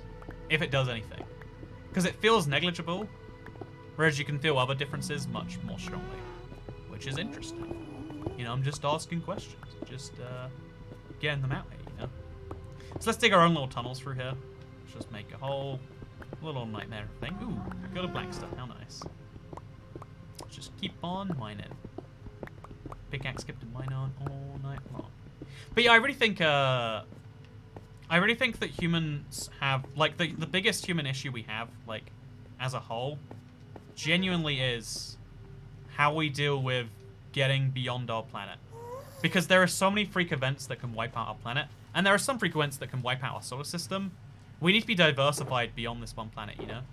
Like, our lack of tolerance for risk should be one of the things we use to our advantage. Like, you know, there's lots of doubt. You know, like, humans being the conservative side of humans, and I don't mean, like, politically. I mean, like, the fact that we try to keep things safe. Like, hey, have you ever met someone who, you know, does some crazy, you know, like, makes some seemingly irrational decisions with the benefit being stability or, like, not, you know, like, there's lots of things that seem dumb on the surface, but really it's because we like to conserve what we have. You know, we value what we have more than things we don't have, to some extent. If you ever give people the heads, like, if you give people the opportunity, like an anti-lottery, people don't take it, generally speaking. Because if you say, hey, there is I'll give you $1, in exchange, there's a 1 in 1,000 chance that you'll lose $500. That's an objectively good bet to take. That's like, those odds are so in your favor. And yet, in spite of that fact, most people would not. Because we have this nature of, like, we value things we have now more than, you know, like, in terms of, like, we wouldn't like to lose the things we have now. We don't value them in terms of we think they're great, but we think they're, like, important at the very least. There's also, like, the opposite effect where we think things we don't have are so much better than they are. Things that someone else has, you know, like, when we covet our neighbor's stuff, or, wait, is it don't covet thy neighbor's what? Property? When we covet our neighbor's property, which, by the way, thank you, Interpersonal Communicator, for becoming a channel member. I am glad you decided to join the club, and I appreciate that. Enjoy your green name. Means you're a cool cat club person. Favorite TU update? TU 71 comes to mind. I don't know what it is. No, actually TU 31. The world changing was really cool. In my opinion. Grass is greener, basically. But we also have this, like, instinctive desire against losses. Like, Commander Y, space travel will not be big until we find a way to mine asteroids. Because that can end up being big money. Money makes me happy, sadly. Yeah, I think asteroid mining's the only, like, big benefit to space travel. So you need to make asteroid mining worth... Oh, what did I just do? You need to make asteroid mining worthwhile to make space travel worthwhile. But even just the idea of, like, okay, there's a colony on another planet, and that colony can do some things that bring us value here. Like doing experiments on Mars, for instance, that we could use to, like, test some products here, or whatever. There's like a long game in, like, having experiments on other planets and working on interplanetary travel. And we'll get there. I don't know. There's no reason to go space, but we do anyway. There's no reason to get up in the morning, man, but we do anyway. Like, that's what we do as a species, you know? We go and we do things. Minecraft gets a new structure. Minecraft gets a new structure, and the first thing you want to do is destroy it? Oh yeah, I really am part Welsh. Toy cat Hey! tax. You know, I'm glad that part of your comment you weren't sure what to say. But no, thank you so much, Andy29280. I'm glad that you're Welsh. You know, I wouldn't have anyone else be my Welsh super chat buddy today besides you. But no, yeah, I hope all is well in the Andy world. You know, Andy is the shortened version of Andrew. I hate it, by the way, fun fact. I don't share that with too many people. But oh, okay, yep, we forgot about some blackstone earlier. Good thing we're coming back for it. But yeah, so I feel like I think the 10th commandment is simply thou shalt not covet. So yeah, like the fact is, like, humans being super conservative like that, you know, like valuing things we have. The hope is that that will allow us to, you know, like, spread our risk across planets. Because literally, we're one disaster away from being wiped out as a species. And if you don't care about humans as a species, like, you know, you shouldn't care about that. But again, I think one of the fundamentals, like, first things we should care about is humans. We should look at humans and be like, yeah, I care about... Oh, God, shouldn't have done that. One of the fundamental first steps should be like, yeah, let's care about some humans, yeah? Let's get some stuff. You know, like, and, you know, like, if you care about humans, you need to care about where they're... You know, where our future is, because right now, we're not so certain. Yes, Canada's too hot right now. Need AC just to survive. Yeah, I'm so glad that a couple of heat waves ago I just, like, bit the bullet and spent money on, like, at least one AC unit. It's not the perfect one. It means that things get, like, chilly eventually. I hate the name Andrews since I'm Andres, but if I was Andrew, I'd hate Andres. Yeah, I hate Andres right now. You know what, Papa Station? Unsubscribe. Get out of there. I'm kidding. Please love me. Actually, you know, you can unsubscribe if you want to. If that offended you enough to unsubscribe, I give you permission. But I hope that it did not. That's my professional response right here. Anyway, let's start mining up through these tunnels. Let's remove all of this. 11:21. Oh, God! I'm so worried about all these drops that we keep going through. And I just keep on letting them happen, you know? They just keep on coming. And then they keep on coming. And they keep on coming. But yeah, so, I guess what I'm saying here is that, you can set your personal goal to be whatever you want. For some people, that means doing whatever it takes to bring humanity forwards to one day go beyond our planet and, you know, get beyond the Great Filter. For some people, that can be, even if it's, like, as simple as, like, set your life goal right, you know, set your current meaning to be get yourself in order so you can help out people later. Or so you can do anything worthwhile later. But, like, the things that we tend to value most, the things that give us most meaning, is when we do something that generally benefits the herd, the 7 billion humans. Repugnant is a creature who would lift an eye to heaven, conscious of his fleeting time here, says Cody Gordit. Tool. You know what? Don't know if I understand the deeper meaning behind that one, sadly. Like, you should, like... Nope, don't get it. I want to get it. It seems deep. But I'm too shallow to get it, clearly. Does Toycat like CBT? Cognitive behavioral therapy? The something bicycle test? It took 3 hours to break.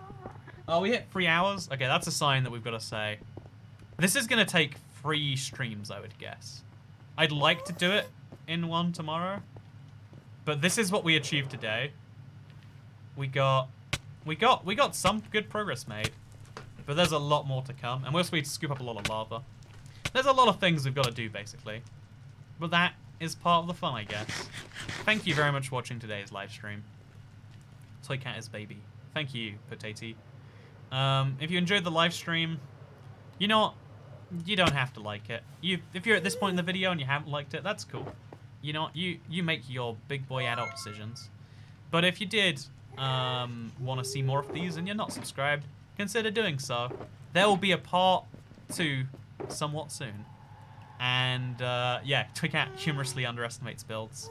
We'll continue as a series, because that is what this totally is. Anyway, yeah, thank you for watching. Would you rather go to Mars or I'm Welsh? You are Welsh, Mr. Lorenzis. And I would like to go to Mars one day. I wouldn't actually like to personally go. I'd like to help send people who want to go to Mars.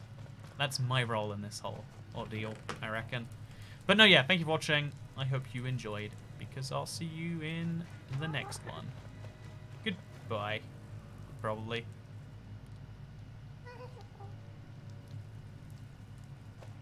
Or maybe not. Maybe not goodbye. Maybe hello. You know, you ever consider, why would I say goodbye when really the stream's not even over? Maybe it's a scam to get you to leave. No, yeah, we'll probably be streaming tomorrow, because liking the Nether update stuff. But for now, I'll see you next time. You know, the title says #1 anyway, so I think we did a good job here. See you in part 2, which will be somewhat soon. Or maybe it won't. There's a lot to do here. There's a lot to do. I underappreciated this one.